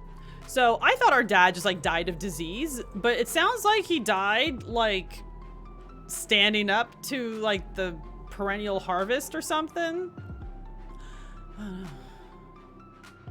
I gotta run so I can catch the gazelle. Yes. Walt calmly removed Eleanor's hand from his shoulder. And gotta feed the tribe. What's right is right, and what's wrong is wrong. If I was chasing a giant block of cheese, that would honestly be pretty good motivation. I could never live with myself if I let Sharper get away with this. Sharper's our mayor? Eleanor raised her voice. Spare me your bullshit platitudes. What about our son? Luca flinched, dropping the stethoscope down the stairs. Walt turned with a panicked smile. Luca, is that you, buddy? With tears in his eyes, Luca descended the stairs. Mom? Dad? What's going on? Walt dropped to a knee to meet Luca eye to eye. Nothing, buckaroo. Your mom and I just got a little overexcited is all. Luca placed the stethoscope against his father's chest. His heart was racing. It sounded like you were going somewhere? Walt gently removed the device from Luca's ears. Listen to me, Luca. I have some business to take care of. I'll be back in time to tuck you in. Luca hugged his father tightly. Promise? Walt stood up and walked to the door. He glanced over his shoulder. I promise. With a wink and a grin, he put on his hat and strode out into the evening sun. A figure approached Good food and silently relaxing? from the foggy snowfall. That's the perfect day. Bedtime story vibes. Yeah, that's what we were saying. Like, even though it is like spoopy, it's very storybooky. A figure approached soundlessly from the foggy snowfall. It stood above them, lingering in contemplation. Slowly raising one hand above Iggy, it snapped out 2 brisk raps on his head. From a deep slumber, Get your hands off me. Oh my god, this mouse is so cute. whether it was the calming presence or the recognition that he was not in danger. Time for Star Trek and chill. Oh. Thank you so much for hanging out, Guns. Iggy felt his clenched fists lower. Just what do you think you're doing? Looked up, gradually, the figure exhaled a cloud of warm vapor. You two certainly have caused a lot of commotion. We were asleep minding our own business. You're the one running around knocking on people's heads.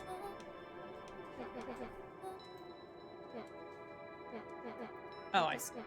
You think you're better than me, When it you. came to complete strangers, Iggy had trouble cobbling together an insult. You big-hatted, scarfy-necked furball. Got him. Let's lower the temperature a bit here. Interesting choice of words. Who are you? A friend. An observer. A hitchhiker on the infinite expanse. God damn it, she's on shrooms.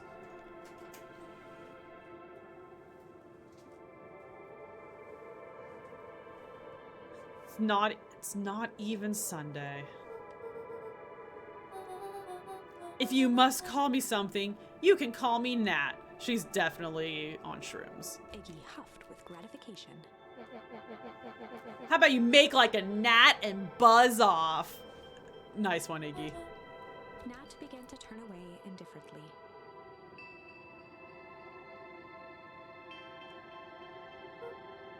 Wait, do you live here? You might say that. So you know where we are? You might also say that. Before knowing how to leave, one must know where they are. I'm getting out of here one way or Turned another. sharply and began to stomp off. I like that Iggy's arms just like flail at his side. Realizing he'd worn their patience then, Nat relented.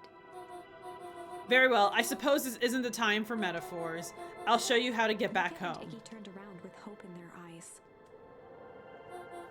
Come here. Nat took a deep breath in. Close your eyes. Nat exhaled slowly, then snapped his fingers. For a brief, Luca and Iggy let themselves believe that some great magic was about to unfold. Until Oh. they opened their eyes and found themselves in the exact same place, cold and disheartened. This is your home. This is Beacon Pines. We don't know how we got here. Maybe we stumbled through some time travel gate in Weepwood, or maybe we teleported to some alternate universe, or this is all some cruel experiment by Kerr and his goons. But this is not our home. We're inching closer to the truth. Alas, the reality is much less fanciful. As I said, this is Beacon Pines, the original true Beacon Pines. You both grew up here, but the town you've called your home for the past several years is a replica. A remarkable achievement of engineering, to be fair, but a replica nonetheless. You need a whole town to replicate a whole town. Indeed, to pull off such a feat would require immense labor power. That which could be moved would be moved. That which could not would require a precise duplicate. We would have noticed. Someone would have noticed. You think so, unless the auditing was impeccable. A mind-numbing attention to detail. As for the innumerable trivialities which complete the tapestry, well, you can leave that to the miraculous thing we call a brain. It has a real aversion to discontinuity, a revulsion even. The brain has a wonderful way of smoothing out rough edges, keeping us sane. Luca and Iggy looked around uncomfortably. So you're saying that someone made an entire new town and moved us all and no one noticed? Precisely. That is some spoopy shit. Why? Why is the one question that can never be answered with certainty. The best one can do is uncover. He narrowed his eyes, furrowed his brow, and uttered, The source. Luca Why began indeed? to laugh uncomfortably. It's all ridiculous. There's no way they could. And his eyes started back and forth in contemplation. With a sudden pain, a thought struck him. If this really is home. He sprinted off into the pale distance. As Iggy turned to follow, Nat called out, Iggy, it's not too late to turn back. Typo. Simply head west through Weepwood.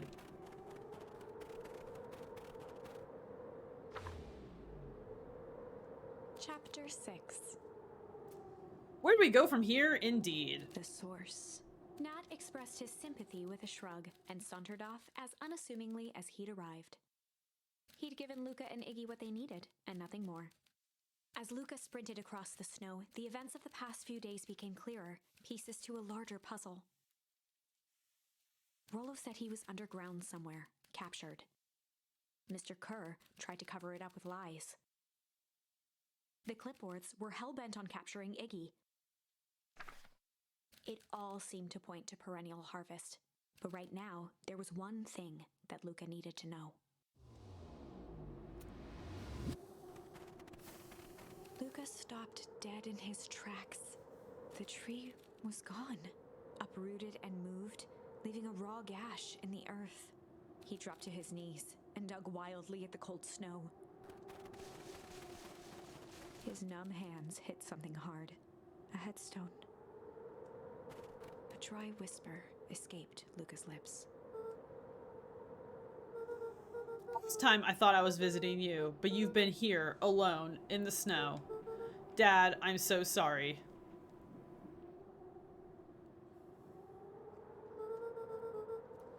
They ruined your favorite spot in the world. Oh, that's real sad. Our favorite spot in the world. Dad, what do I There was do? no reply, just snow-covered silence. Why'd you give me the slip like that? What if I couldn't find you, you jerk? Iggy finally noticed the tears welling in Luca's eyes and the snow-covered grave.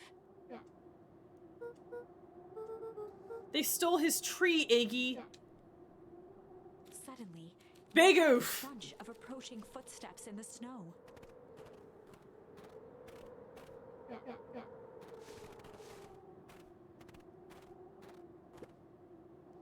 259K.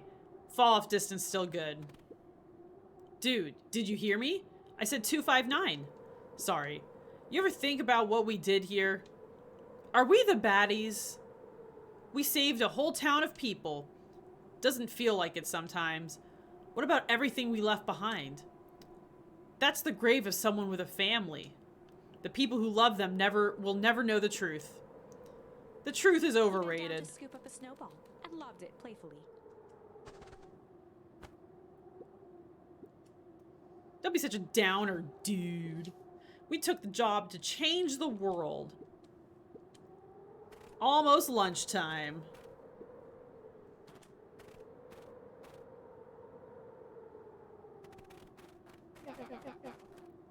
Here I thought I was a jerk. These dinguses are out here literally dancing on graves. Stuttered through heaving sobs. I thought I was visiting him. I thought he was with me. Not gonna lie, that's a bad break. Iggy gave Luca a solid smack on the back of his head. Here's some advice, slap. Who's any of this helping? What? Sitting here in the snow, crying like some pushover? Who ya helping? Look what they did. They lied to everyone. Blah, blah, blah. Luca Van Horn, you're a lot of things, but you ain't no pushover. What did I tell you before? When some jerk comes at ya, acting like a horse's ass, I should stand up for myself. Yeah. Kerr and his merry little band of clipboards pulled off this switcheroo for a reason, right? Luca wiped his eyes. Whatever's at the source must be awfully valuable to Perennial Harvest. Sure would be a shame if something unfortunate were to happen to their precious source, wouldn't it? If it's small enough to steal, we snatch it. If it's too big to snatch, we smash it. And what if it's too big to smash? He flashed a mischievous smile and cracked his knuckles. I'm always up for a challenge.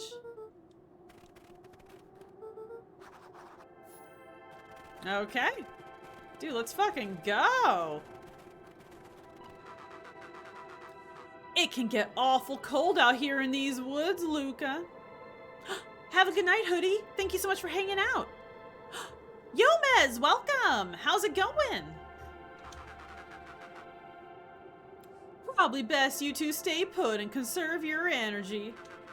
Help's on the way.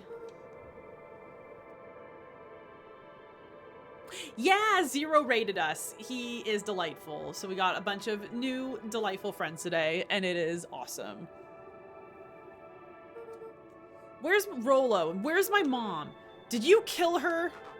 Oh, heavens no. Do I seem like a killer to you?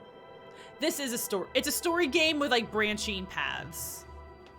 Iggy and Luca shared a skeptical look. Well, do I? Ah, shucks. Now that hurts my feelings. Okay, oh gosh, let me try to summarize this very quickly for Yomez. So, Beacon Pines is a delightful little, like, autumny town.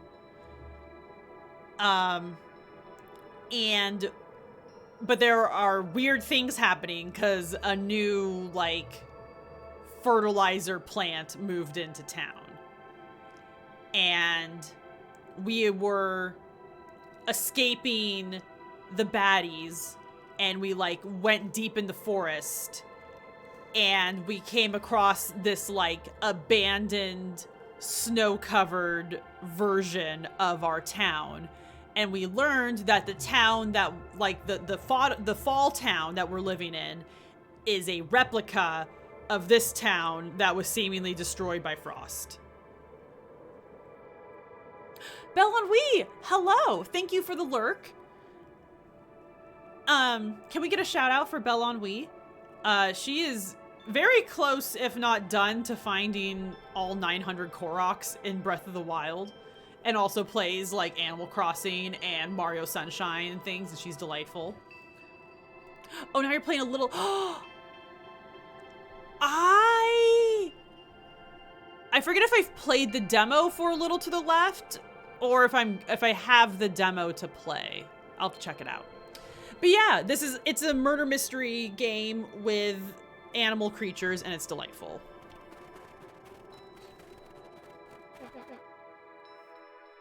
Wait a minute. If this is the original town, then that means... He darted behind a large pine and began digging furiously. He emerged holding a shoebox with a crude skull painted on its lid. What's that? Long story. So a few years back, I came into possession of some premium grade fireworks.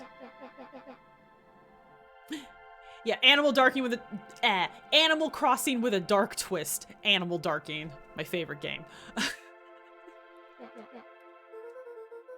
So why did you bury it under a tree? That's the long part of the story. You and Rolo were doing chores at Rolo's chicken coop, and you guys pissed me off for some reason or another. Rolled his eyes with realization.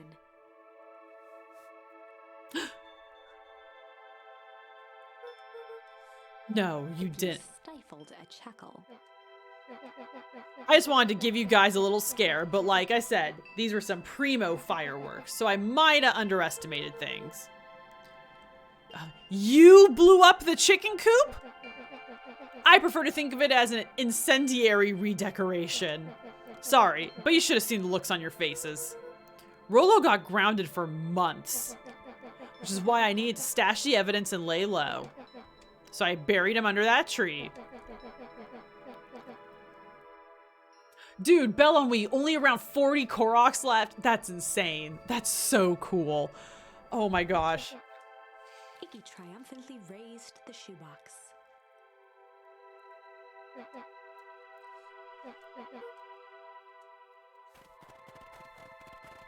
Okay, so it's not that their town, like, is a replica, but they, like, know their whole lives in the replica. Like, at some point, they got moved from this town to the replica town. That is spoopy. That is creepy. I don't like it. Do you think this is a game? Newsflash, boyo. You're not a hero. You're a little brat who is in way over his head. Comics these days are rotting children's brains. Everyone thinks they're a spaceman superhero. Is that so?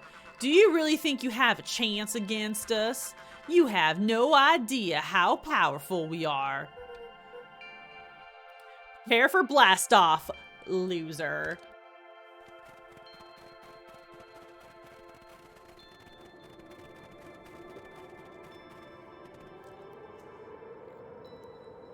I'm getting cozy. I got my Pusheen blanket. It's cozy time.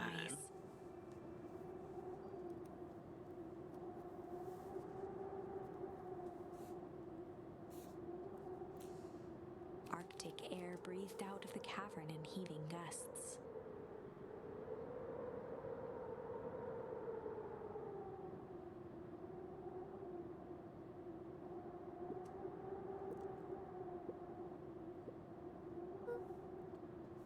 Echo! Echo! Oh, that's fun. I can see why they wanted to move us all out of town now. But why would they dig a giant hole? I think this is it. This is the source? It's a dang hole? How do we smash a hole?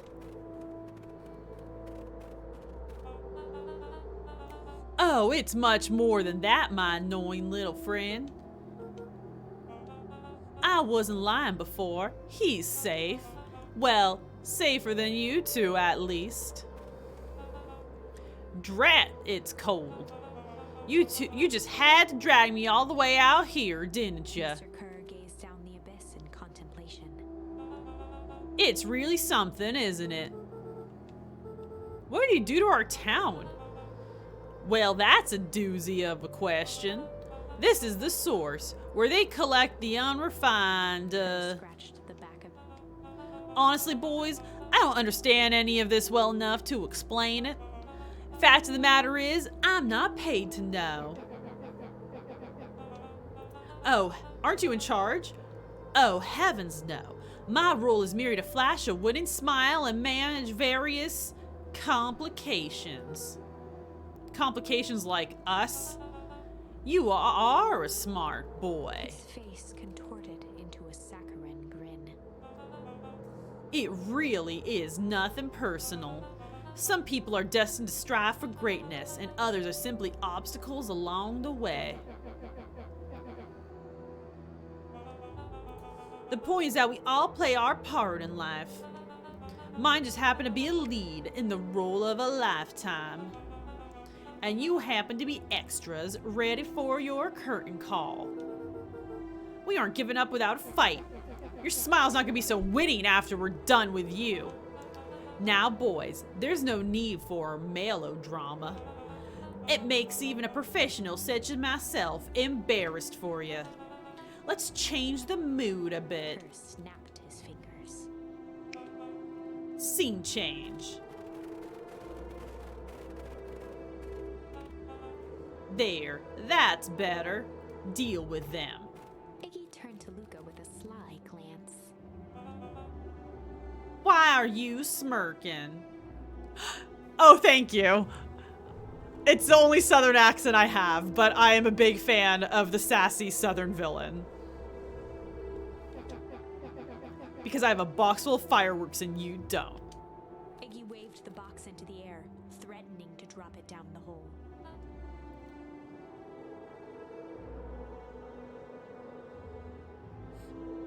This game is weird, but it's delightful and I love it. But oh, you gotta go now? Oh, but thank you so much for hanging out. Thank you so much for joining Shade Grown. I hope you have a good night.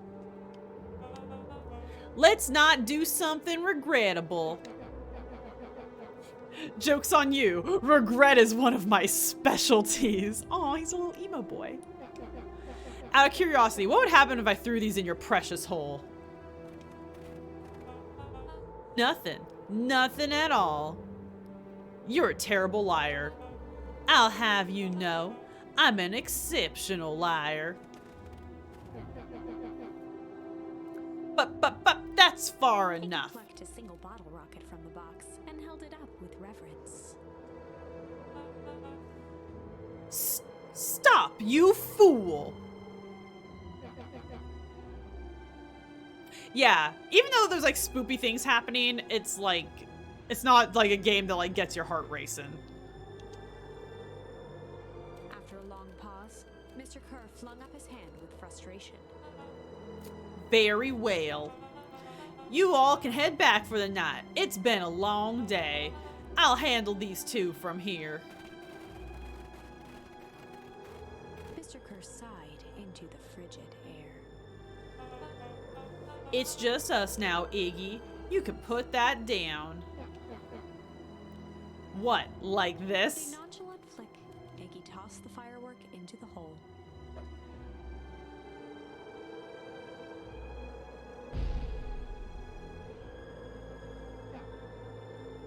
Ooh. Oh, this hyena has a very good face. Mr. Kerr looks like he is holding in the worst poop of his life. With a growl, Kerr leapt at Iggy, crashing through Luca. Iggy tried to twist away, but in the struggle they both tumbled over the side. Luca dove forward, bracing Iggy's hand just before it slipped. His grip was made precarious by the I like that they don't, like when they have their little figures, they don't animate their faces, so they all just look like very chill while this is all happening. He could see Kerr further down, clinging to Iggy's coat. You reckless child, what have you done? Luca, listen to me. Hold on tight and use the walkie-talkie to call them back. It doesn't make a damn difference. They're always listening. If you do that, the clipboards will just haul us up and snag us both. The only way you get us out of this is if Kerr's out of the picture. Just let go and save yourself. If he lets go, we both die. I don't want to die, but seeing the look on your face almost makes it worth it. Mr. Kerr, you've had a long life. Why don't you actually do something selfless and just let go? Oh, shit. Iggy to die? Kerr gasped. long life. I'll have you know I can still play 25. You should have heard me sing the part of Phileas Young. Look in his eye, Mr. Kerr began to hum a proud melody.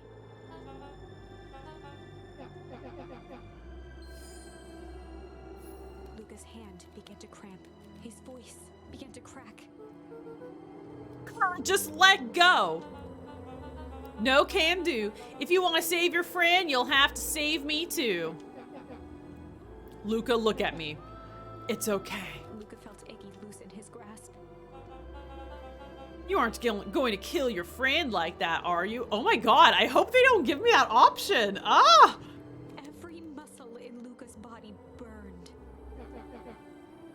I'm not his friend. Yes, you are. Nah, I'm just a no-good bully. Like you, Kerr. Luca felt his hand slipping. And I told you what you need to do with bullies. Two birds with one stone. It makes sense for us to fall together. Wackadoos travel in packs. I forgot he likes to say wackadoo a lot. Oh my gosh, I do not want to do this. Calm settled over Iggy's face. Luca, let me do Iggy's this. voice was colder than the bitter air billowing from the chasm.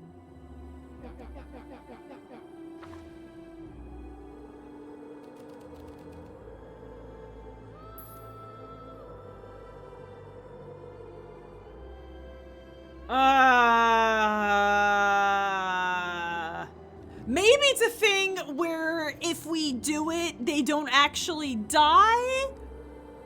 No, sorry. We're gonna go with our morals right now. We don't kill 12-year-olds. Luca had no choice but to refuse Iggy's request. He tightened his grip and reached for the walkie-talkie in his pocket. A wild delight crept onto Mr. Kerr's face. This is rough, yeah. That's a good lad. Now, radio for help. Iggy begged Luca with his eyes one last time, but Luca pressed the button and called out. We need help. Mr. Kerr is in danger. It wasn't long before they were once again surrounded by clipboards. Mr. Kerr sighed with relieved frustration. There you are. You really are a worthless lot, aren't you? Mirror. Now, a clipboard dutifully produced an ornate ivory hand mirror, and Mr. Kerr began preening his tousled hair. Ah, that's better. Mr. Van Horn, I applaud your sharp thinking under duress. I'll put in a good word for you with the founder. Take them away. A swarm of hands overpowered Luca. The last thing he saw before a cloth bag was pulled over his head was the defeated look on Iggy's face. The end. It's gotta be something where if you do it, then Iggy doesn't actually die or something.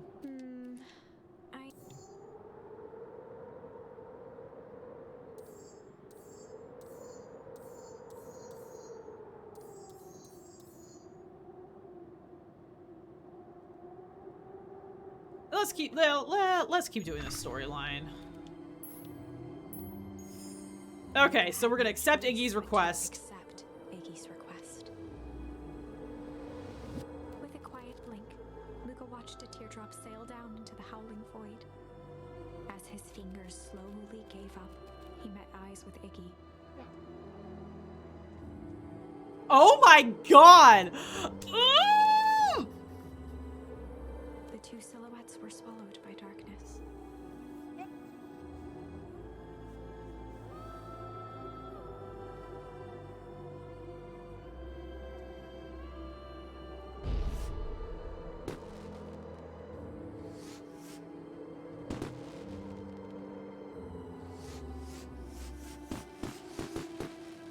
Iggy?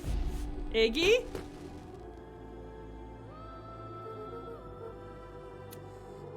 So what happened?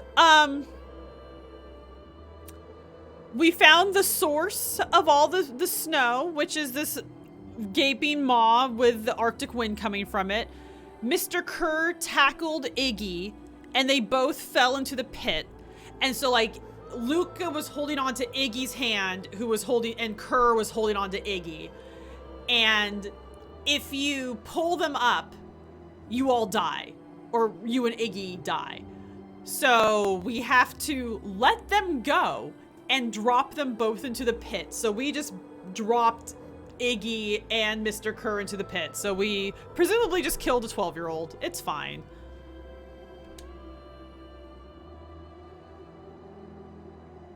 Game is not done.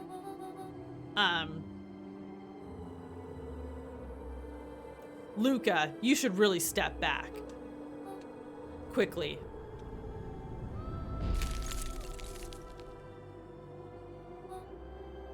Curious.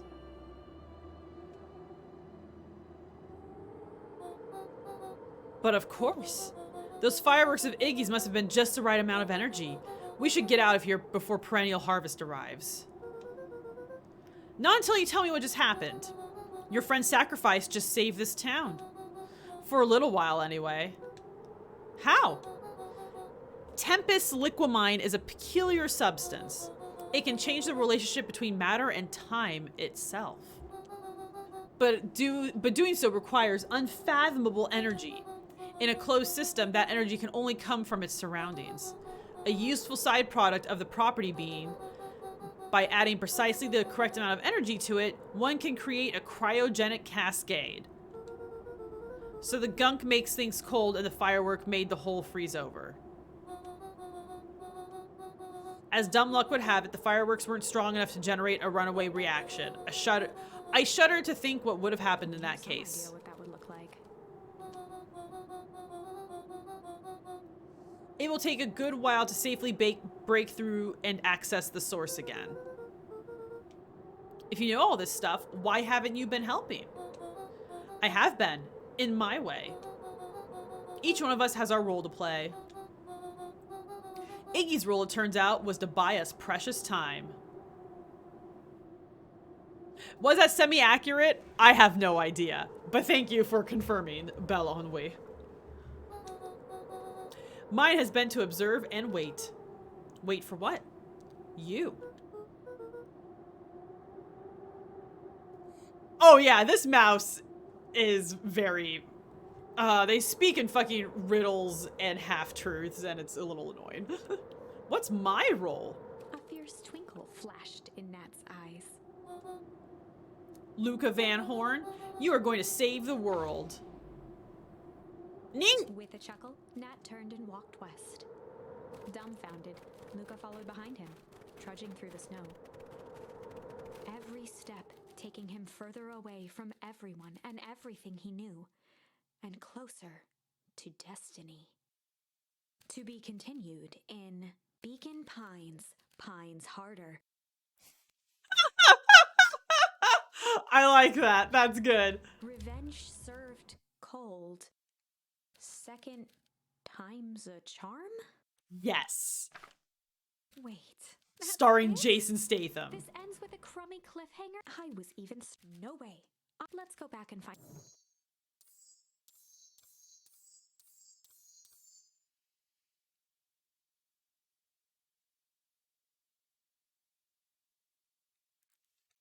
Okay.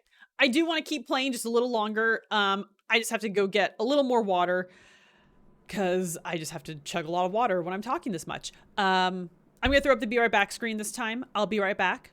Thank you so much for hanging out, everyone.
Back. Thank you so much for waiting, everyone. Okay, got our water.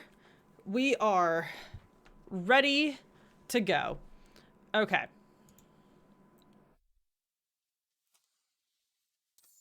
Okay, so this is a different story path. So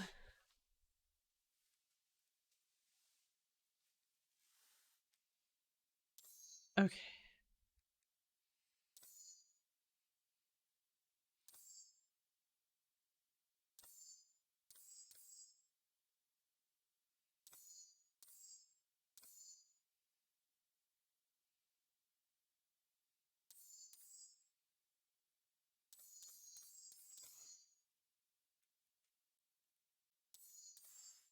Okay, so this is the story path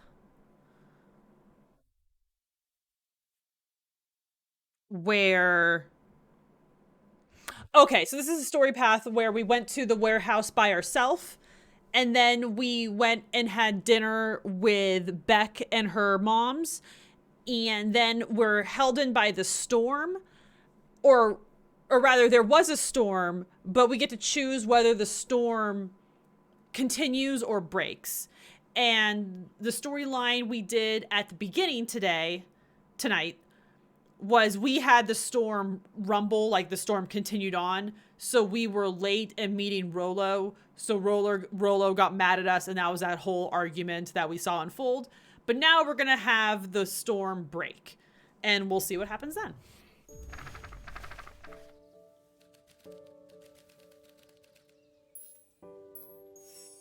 Luca began to respond, but the sky answered Yeah. for him as the clouds above began to break, revealing patches of star-filled summer night. Moonlight filtered down, shimmering in the treetops.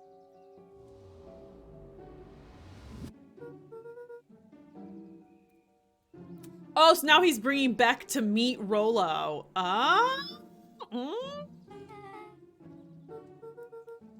I promised Rolo I'd tell him Luca about... stopped himself mid-sentence. Promise you'd tell him what? Spit it out, bub. We're thick as thieves now. If there's a juicy secret, you gotta tell me. You can come to the treehouse and I'll tell you both what happened. Luca saw Beck skulking by the gate.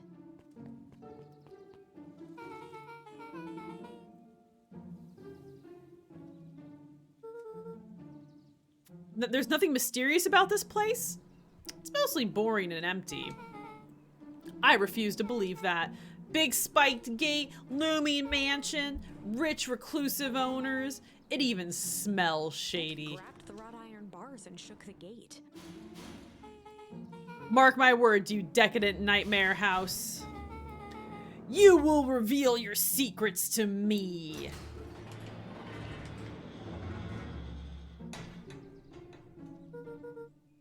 What did you do? First of all, I told you so. Yeah, right? The art style is really good, and I like all of the different animals. Also, really good soundtrack. First of all, I told you so. Second of all, hide.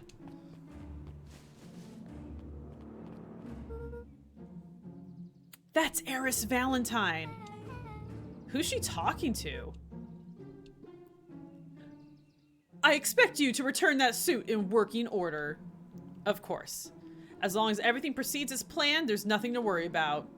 The only thing I'm worried about is what's rightfully mine. If that means making some unsavory alliances, so be it. I couldn't agree more. There comes a time to suspend hostilities. I'll deal with our common threat. Now this is what I'm talking about. Beck's voice was an excited whisper. Proper shady stuff. Someone in a suit like that tried to grab me yesterday. You do understand that when this all inevitably fails, I will deny everything. I wouldn't expect any less of you. You just worry about your part in this and let me handle the rest. I can't wait to see the look on that Rube Kerr's face. Yes, the truth will come to light. I'm still surprised you're so comfortable with the potential collateral damage. If there's one thing I've learned, it's that change is painful. I was expecting shady, but that's just flat out supervillain talk. If you don't mind me asking, why? Why are you doing all of this? The mysterious figure retracted their mask, hair pushing out from all corners. That's our Gran! Oh! Has our Gran killed us before? Like, there's more than one person in the suits. A chill ran down Luca's spine. His vision blurred, neck stifled a sharp wince, and Luca looked down to see himself wrenching her hand. An answer I can certainly respect. Dude, Gran has to do a lot of work to get all of her hair in that hazmat suit. That can't be comfortable. Gran tousled her hair back under the face mask. Just remember, keep everything nice and normal until the festival. I don't need lessons in arousing Gran suspicion. gave Eris a curt nod and disappeared into the night.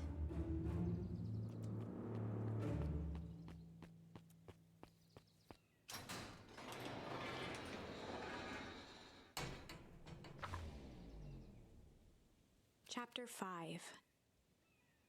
Yes. So, okay.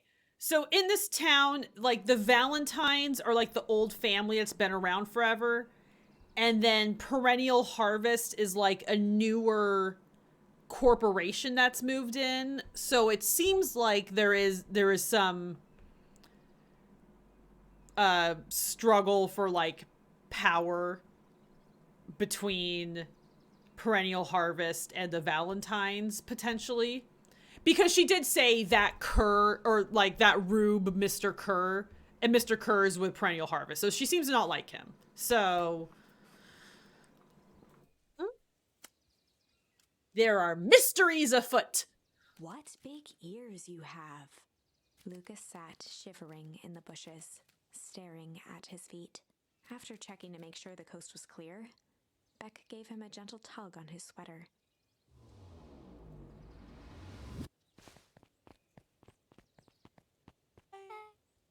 What's wrong? You look like you've seen a ghost. Why are you so scared of the old lady in the hazmat suit? That was my Gran. Okay, well, I'm sure there's a perfectly reasonable explanation for all of this.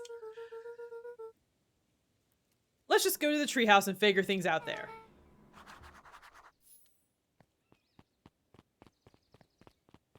The way they run is so cute. It's so bouncy. Boom ba dum ba dum, bum ba dum ba dum.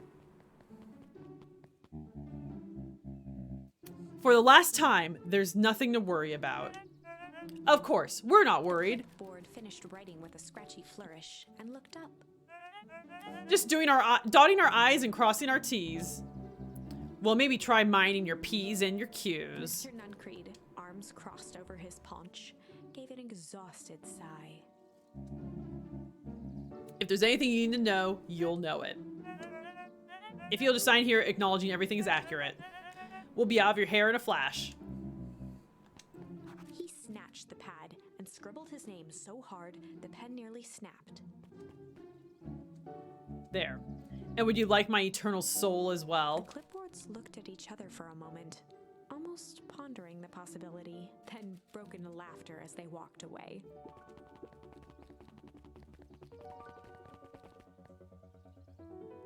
Mr. Nuncreed sucks. He is super creepy and is super into our grandma and like says it in weird ways to a 12-year-old. And also he is with the baddies and killed us at one point. So in a different timeline. Hi, Mr. Nuncreed. I guess I should say though, so it's like different branching stories and stuff, but like Luca doesn't know that.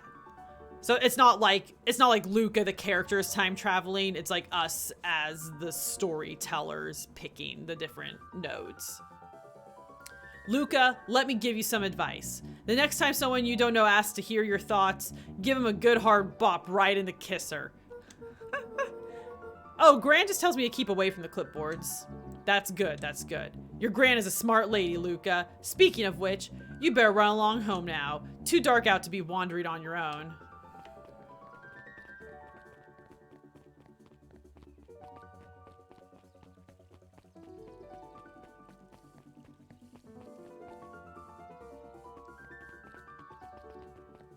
Can I go in here? Oh, I can! Sharper Valentine, a celebration of excellence. Beacon Pines is a great town. What you may not know is great towns grow from mighty roots. And that is why you cannot tell the story of Beacon Pines without telling the story of one Sharper Valentine. Young Sharper's keen intellect and strong moral fiber led to a grand vision. A vision of a community dedicated to a better tomorrow. In his own words, a better tomorrow is within our grasp, but it requires a singular mind to harness it. Lucky for us, he decided to grow that vision here in Beacon Pines. And how does one grow a better tomorrow? With fertilizer, of course. That is absolutely Luca running around. It became the lifeblood of a town yearning for purpose. But then tragedy struck. A scientific experiment gone wrong. An accident which took Sharper away from us far too soon. To this day, we struggle to pick up the pieces. But one foul harvest isn't enough to stop the people of Beacon Pines. The spirit of Sharper Valentine lives on. It lives in the hearts of everyone with a dream for a better tomorrow. Together, we will follow his example and grow a bountiful future. Paid for by the Valentine family and the Valentine Fertilizer Capital Reverence Fund.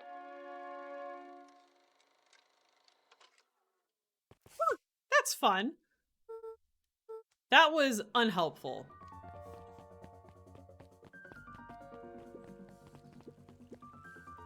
The answers you seek will be revealed to you in due time. The question is, the figure intoned, are you prepared to live with the truth? She's just a little character who she's just always reading a book and then like quotes the book at you. She's delightful. I love her. Another day, another dollar. See you tomorrow, Z. Have you noticed how all the perennial harvest folks order the same drink? Decaf cappuccino with extra foam. Why? I don't know. Just thought it was a little odd. Pretty weird for sure. Well, the customer's always right. See you bright and early tomorrow. Can't wait.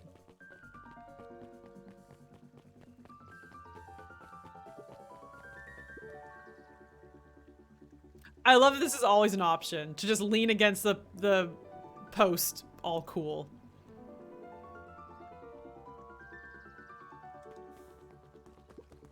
William Kerr and Gus Valentine proudly surveyed the half-covered festival banner. It's all coming together nicely. Couldn't have done it without The you. mayor gave a half-hearted shrug. I'm not too sure about that. Nonsense.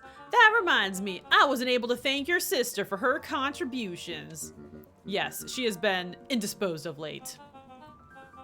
She doesn't much like me, does she? Oh no, that's not it at all. She's just been busy. Of course. Regardless, I would be forever grateful if you could pass on my thanks to her. The History Museum adds a real air of import to the whole affair. And we couldn't very well celebrate the story of Beacon Pines without including the Valentines. My father was a great man. You're darn tootin' he was. Locked his arm on Gus's shoulder. But I mean the entire Valentine family, present company included. Can I ask you something, Mr. Kerr?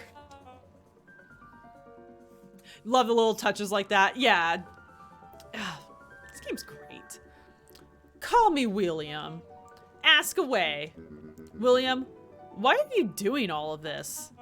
Gosh, I've never felt one need a compelling reason to throw a party.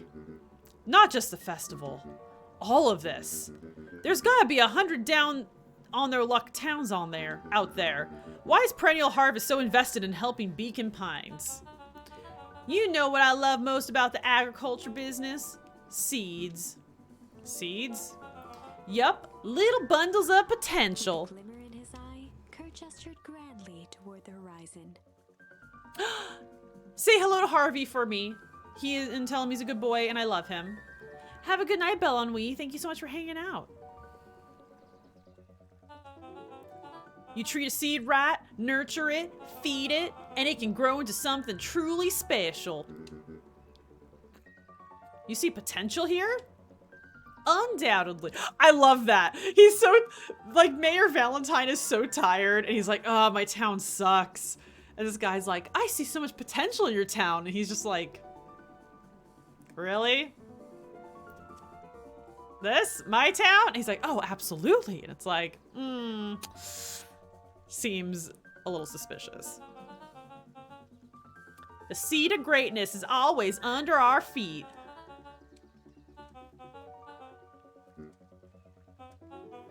Good night, Mayor Valentine.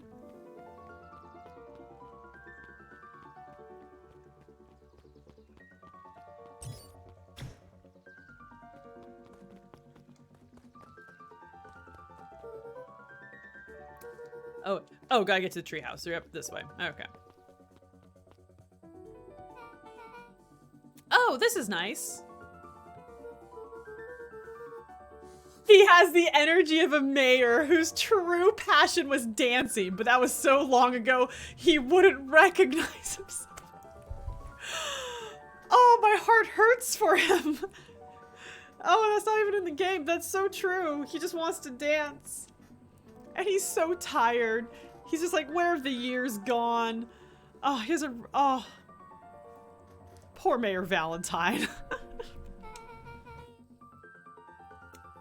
So what's your buddy Rollo like? He's Rollo. Sorry, I've just never thought about it. Lots of energy. He's funny, even when he's not trying to be. Things have been tough for his family since the foul harvest. It's about damn time you tell me what this foul harvest thingy is. It's kind of a long story. There used to be a fertilizer company here called Valentine's. They're kind of a big deal. Their stuff really worked. Farmers loved it. So Valentine's grew and grew. Beacon Pines pretty much grew around it. Most everyone in town either worked for Sharper Valentine or used as fertilizer. Things were good. Around 6 years ago, Sharper Valentine suddenly died. And something changed. Could have been a bad batch, maybe it was the water or air or soil, nobody knows, but all the crops died. And everyone blamed the Valentines. Yeah. Valentine's fertilizer went out of business. Half the town lost their jobs. The next year the crops came back, but something was different. You plant a crop, do everything right, and it's sort of a crapshoot what happens. And no one knows why? Nope. I take it Rollo's farm got the short end of the stick? Yep. For some reason, their farm was hit harder than others. Things have gotten better since Perennial Harvest came to town. First thing they did was give the town a deep scrub. They even put us up in hotels, one town over for a week, while they decontaminated the groundwater. That's when they switched the towns! We better get going.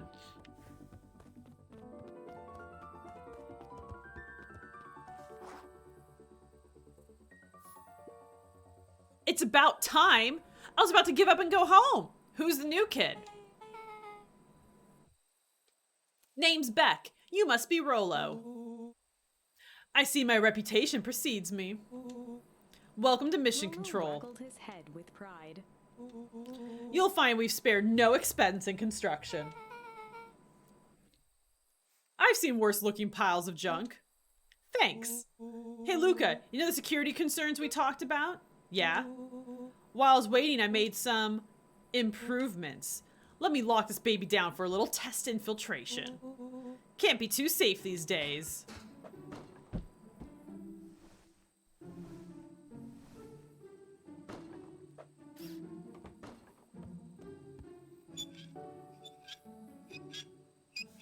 That's cute. It's the crank window.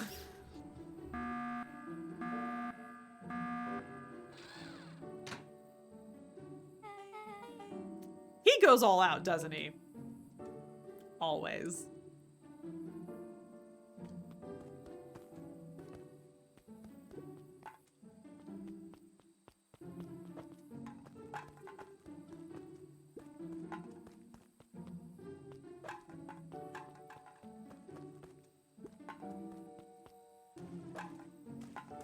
Really? We're gonna, okay.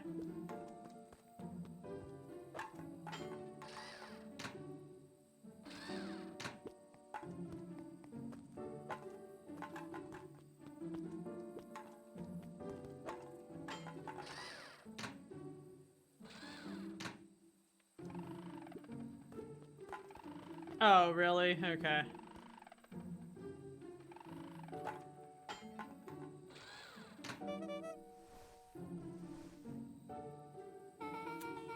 Where do you guys get all this junk in the first place? There's a guy in town named Jeff who trades us junk for snacks. Oh, Jeff. He's just got a pile of junk. And he's like, man, these kids come by and give me snacks sometimes, so I give them my junk. It's a good trade, man.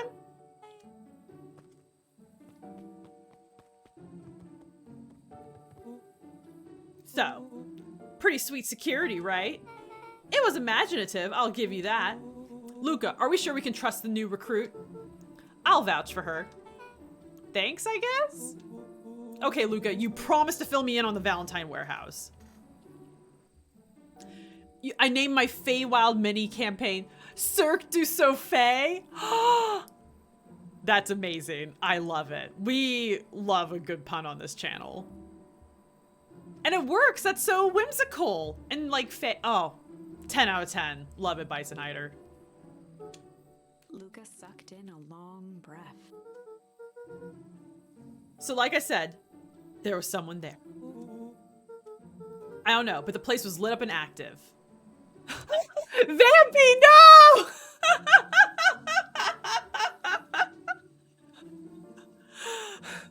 Vampy's coming in hot.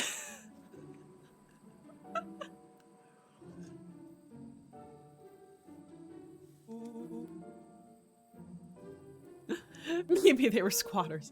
I don't think so. It seemed more organized. When the man pulled me in, I saw some sort of equipment running. A man pulled you in? Dude, thank you for lurking. But, I mean, it's good to know now that if you ever need Vampy's attention, just give a bad pun. Except that was a very good pun. That was like the best pun. I don't know if there was a better pun. If I ever do a pun, it's gonna be very bad. You keep saying it was a man. They were wearing a mask, right? Yeah. Then it could have been a woman.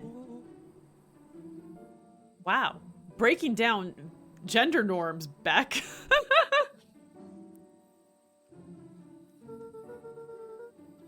I grabbed a rock or something and broke their mask. They let go and I ran. No wonder you freaked out when you saw your grandma. Yeah, that's the other part. On our way here, Beck and I saw Eris Valentine meeting with Gran, wearing the same sort of hazmat suit. Noah let out a low whistle. And they weren't there for idle chit-chat. It was a proper clandestine meetup. So let me get this straight. There's an operation in full swing at the Valentine warehouse. You were almost abducted by a strange man or woman in a protective suit. And then you saw your Gran in the same suit talking to Eris Valentine. Pretty much. I'm beginning to think this town is kinda awesome. Rollo and Luca shot back a look. No offense. And so we can logically conclude aliens or alien zombies have infiltrated the town. And the leader is your Gran, and she tried to murder you. First of all, and for the last time, there are no aliens. Second, it couldn't have been my Gran at the warehouse. I broke that person's mask to get away. And the mask Gran was wearing wasn't damaged. But she's definitely hiding something. Maybe. Your Gran is weird. But she might be the most boring person in the universe. All she does is sit around all day making jam. What could she possibly have to hide? We haven't talked much since she moved in. Moved in? Your gran isn't from here? No, she came a few months back to take care of me after his mom went missing.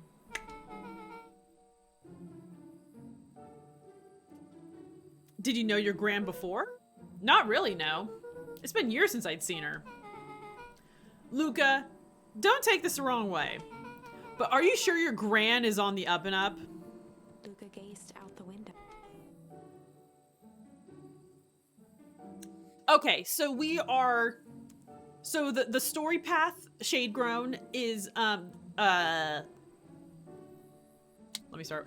The story path in the frozen Beacon Pines we're done with for now.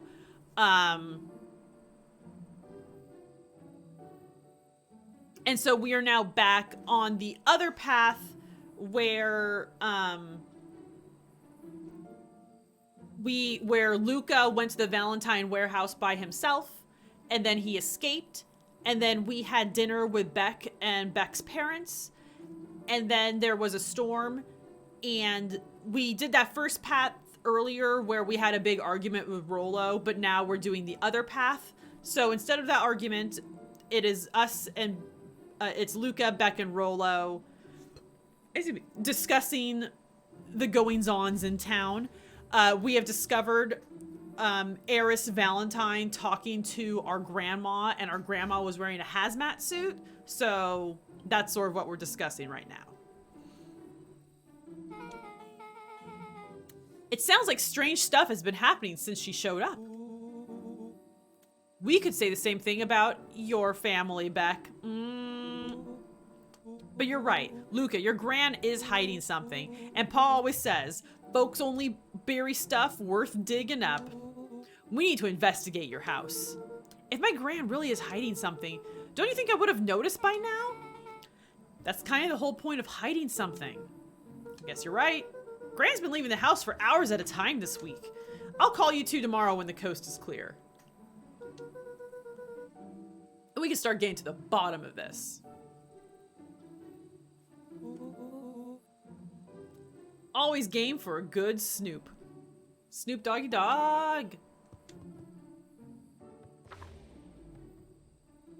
Chapter 6. Secret Lair.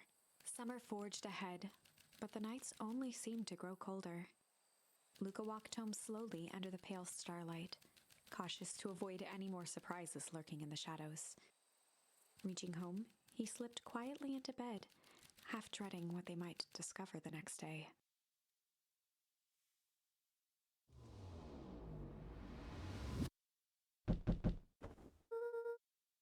What time is it?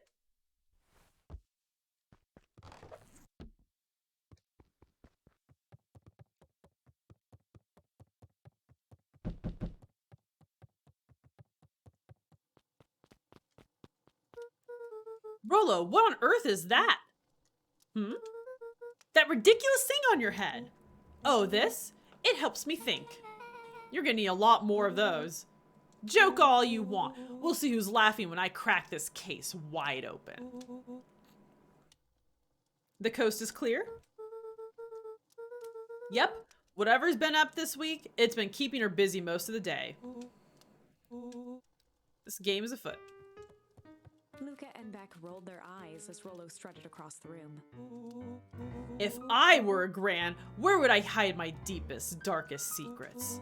Perhaps where you might least expect it! Rollo flung open the cabinet with confidence. Aha! Luca coughed as a veil of dust hit his face. I think it's safe to assume anything that dusty isn't what we're looking for. Or maybe that's what she wants you to think. Then again, any good detectives knows not to trust their first hunch. First hunches are for suckers.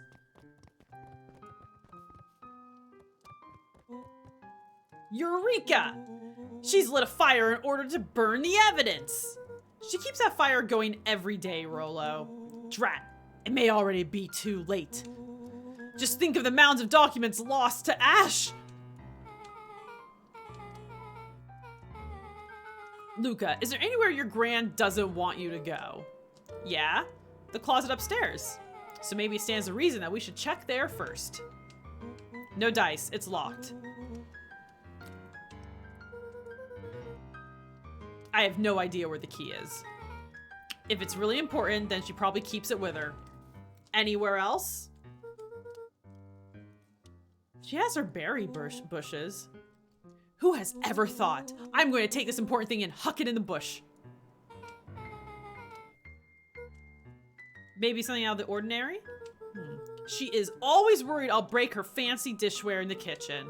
But it doesn't matter anyway. I can't reach the latch. A look of realization crept onto Luca's face. All three kids snapped to glance at each other, then sprinted in turn toward the kitchen. We're about to break a lot of fancy dishware.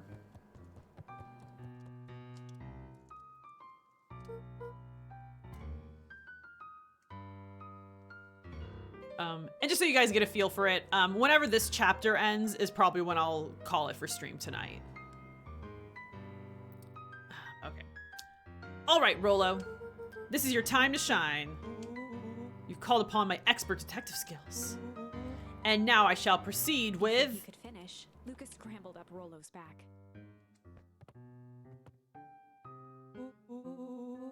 Hey, this isn't my idea of detective work.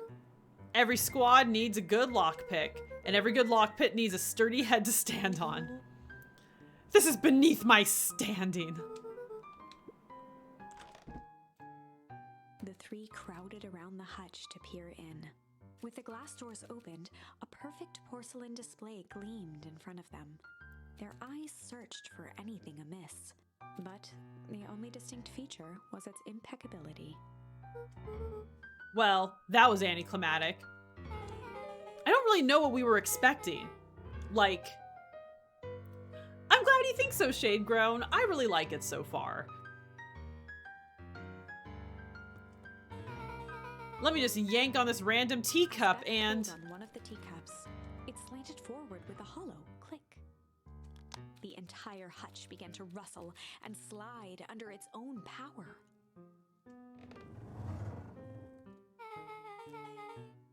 Seems like your gran has been doing some remodeling. Dude, only 2 types of people have secret lairs. Evil masterminds and superheroes. So which one do we think she is? We're about to find out.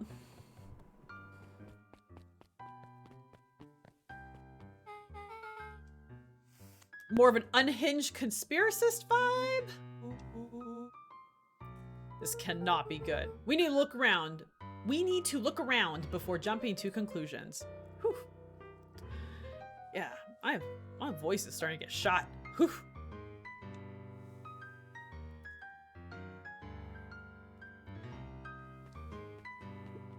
Luca jostled each cabinet drawer in turn. Only one was unlocked. He fingered through the filing cabinet, pausing at a bulging folder labeled Walter. For a long moment, he just stared at it. It's my dad. Looks like some of his old medical files. Your dad was a doctor? Luca nodded and caressed the label with his thumb. Are you gonna read it?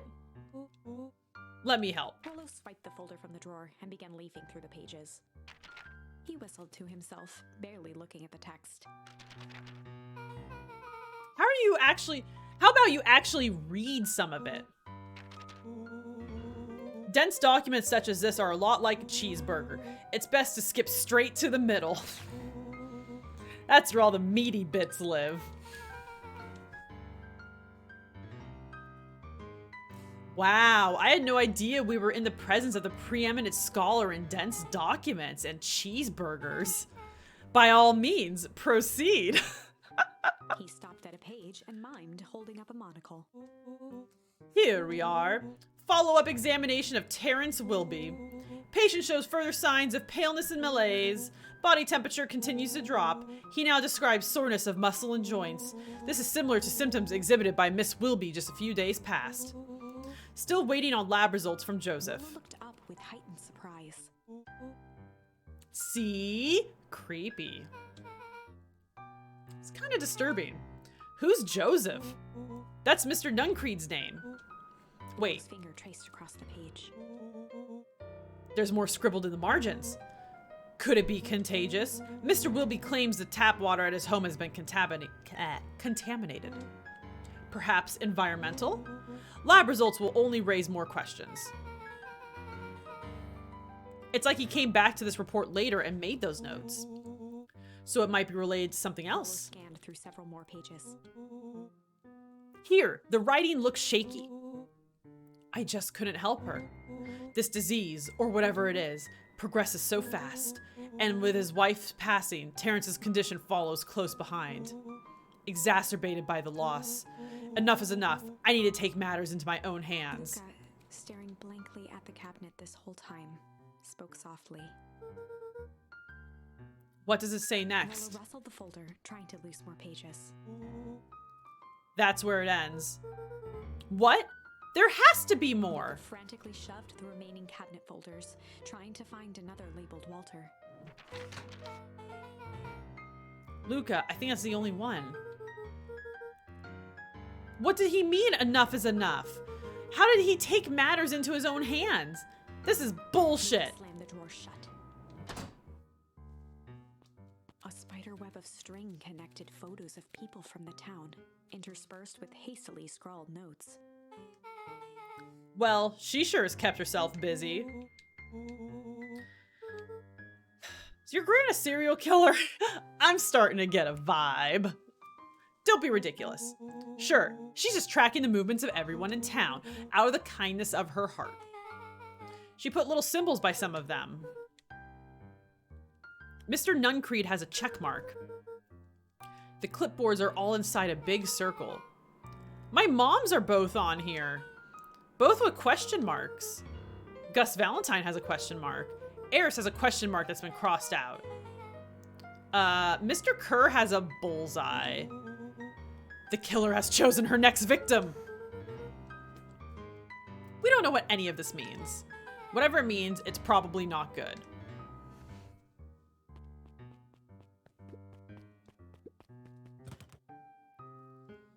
His gran has a punchy bag.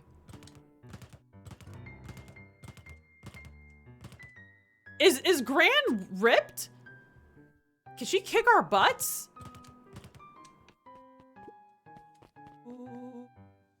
What do we have here? Barrel marked caution, explosive. And jam jars? That's enough jam to feed the whole town. What kind of incendiary jam is your gran making? She wouldn't have had me walking around delivering bombs. Right? Dude, Gran. Rolo casually spun open a lid and dipped his finger in the jam. Dude. He Huckleberries. smacked his lips. And a hint of brown sugar. And ink? Rolo plunged his hand in the jar, fishing out a soggy slip of paper. Aha! Rolo offered the slimy note to Luca and licked his fingers clean. It's addressed to Miss Fratelli. A grand jamgram? It says, last night I used the disguise Eris provided to scout the location. Okay. It was a disguise. The timing window should be possible. Operation Spark Plug is a go. Oh man, are they doing a heist? Whatever it is, it can't be good. So more a bombshell than a bomb, am I right? You're new here, so I'll let it slide, but I'm the bad joke guy around here. They crowded around a worn-down old map of Beacon Pines. This looks like a treasure map.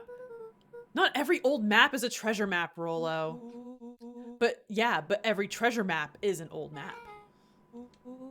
Look, there's even a pathway drawn on it. It starts at this entrance to town. And if we follow it and get cozy again. Rolo carefully traced the path with his finger.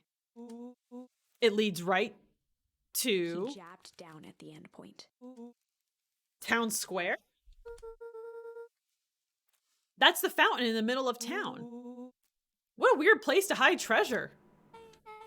Rolo, that doesn't look like treasure to me. The end of the path on that map has the same symbol as those explosives over here. So it's not hiding treasure. A real bummer. Rolo, what's that thing you've been excited about for the past month? The festival. Did you just say gulp? This feels like a gulp kind of situation.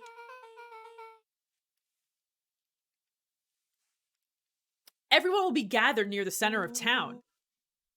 She's gonna blow up the festival. Not if we stop her. What was that? Luca looked up from the map. What? No, I heard it too. That was the front door, which means someone just shut the door, which means someone's upstairs. Hit the lights. Beck flicked off the light, and they became statues in the dark.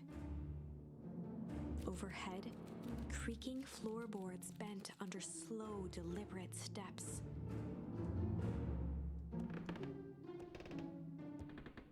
The kids looked up, the tilt of their necks following each footfall.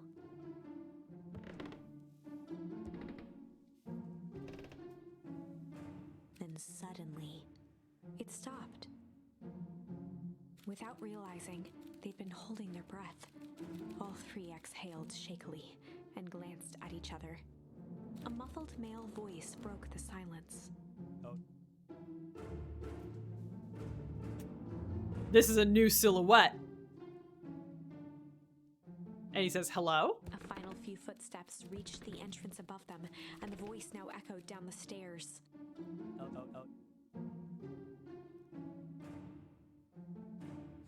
Oh, your cat has 10 p.m. zoomies and wants to play. Oh.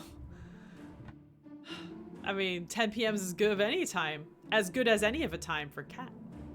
The three kids shuffled to the corners without a peep. As he began to descend the stairs, the man's voice punctuated every new step. Thump, Yoo-hoo! thump, I'm not here to hurt anyone. thump, I'm just here to help. Just... At the bottom step, the man paused, squinting to search the room for signs of life. Huh. Guess it's nothing. Shifted suddenly.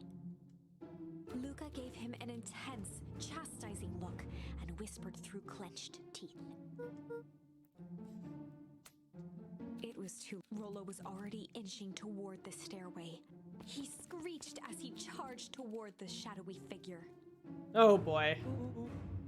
Flaming chicken coop! With all his weight, Rolo tackled the man to the ground. Rolo? Mysterious creepy man? Anyone there? From the dark corner, they saw something move. Well, I didn't know I had it in me. But there was only one way to find out. Holy crap, Rolo, that was awesome!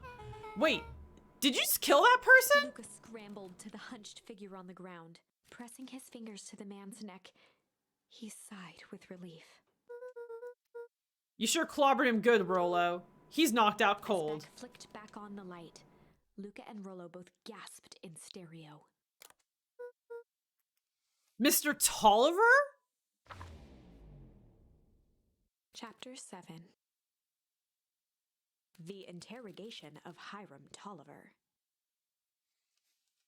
Okay, so...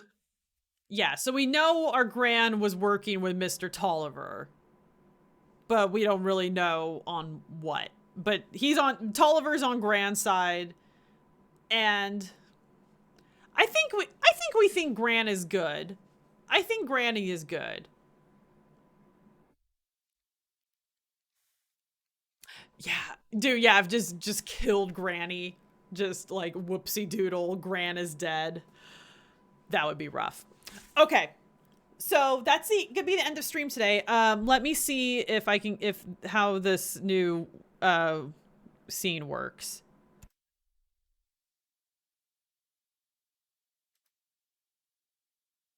And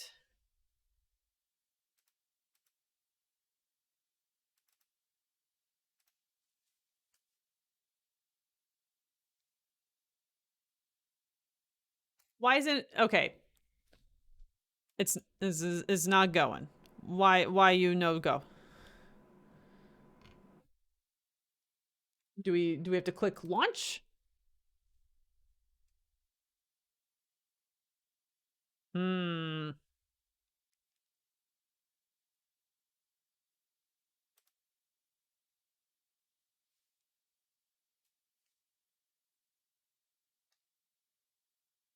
Wait, what?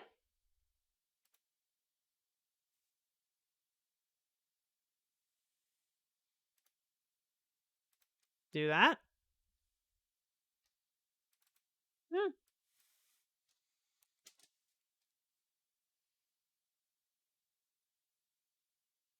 Wait. Nope, nope.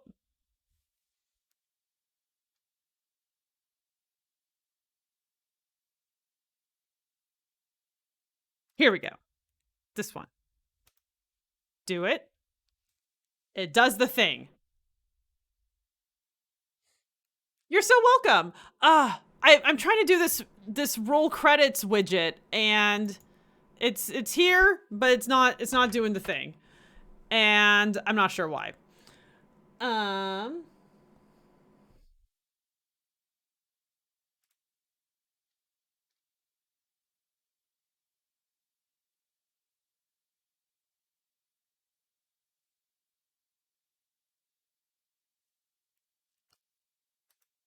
do it. There we go. Okay, so I have to click the roll credits live button, not the launch button. But yeah, there's credits, and there's our mods, and new followers today, and our new subs for the day, and a raider from today was 0. Yay! Oh, that goes by very quickly. Oh, it keeps going. That's good. Okay. Yes, thank you so much everyone for hanging out. Shade Grown, thank you so much for joining us, and thank you for the follow. Bison Hider and Souls and everyone. Thank you for resubs. Okay, my schedule's looking a little wonky this week. I might be able to stream more of this tomorrow, otherwise, but there's a chance I won't tomorrow, so I might not be able to until like Friday. But we'll be streaming more Beacon Pines this week. We'll be streaming more this weekend, so be on the lookout for that. And I will see you all later. Have a good rest of your week, everyone. Bye.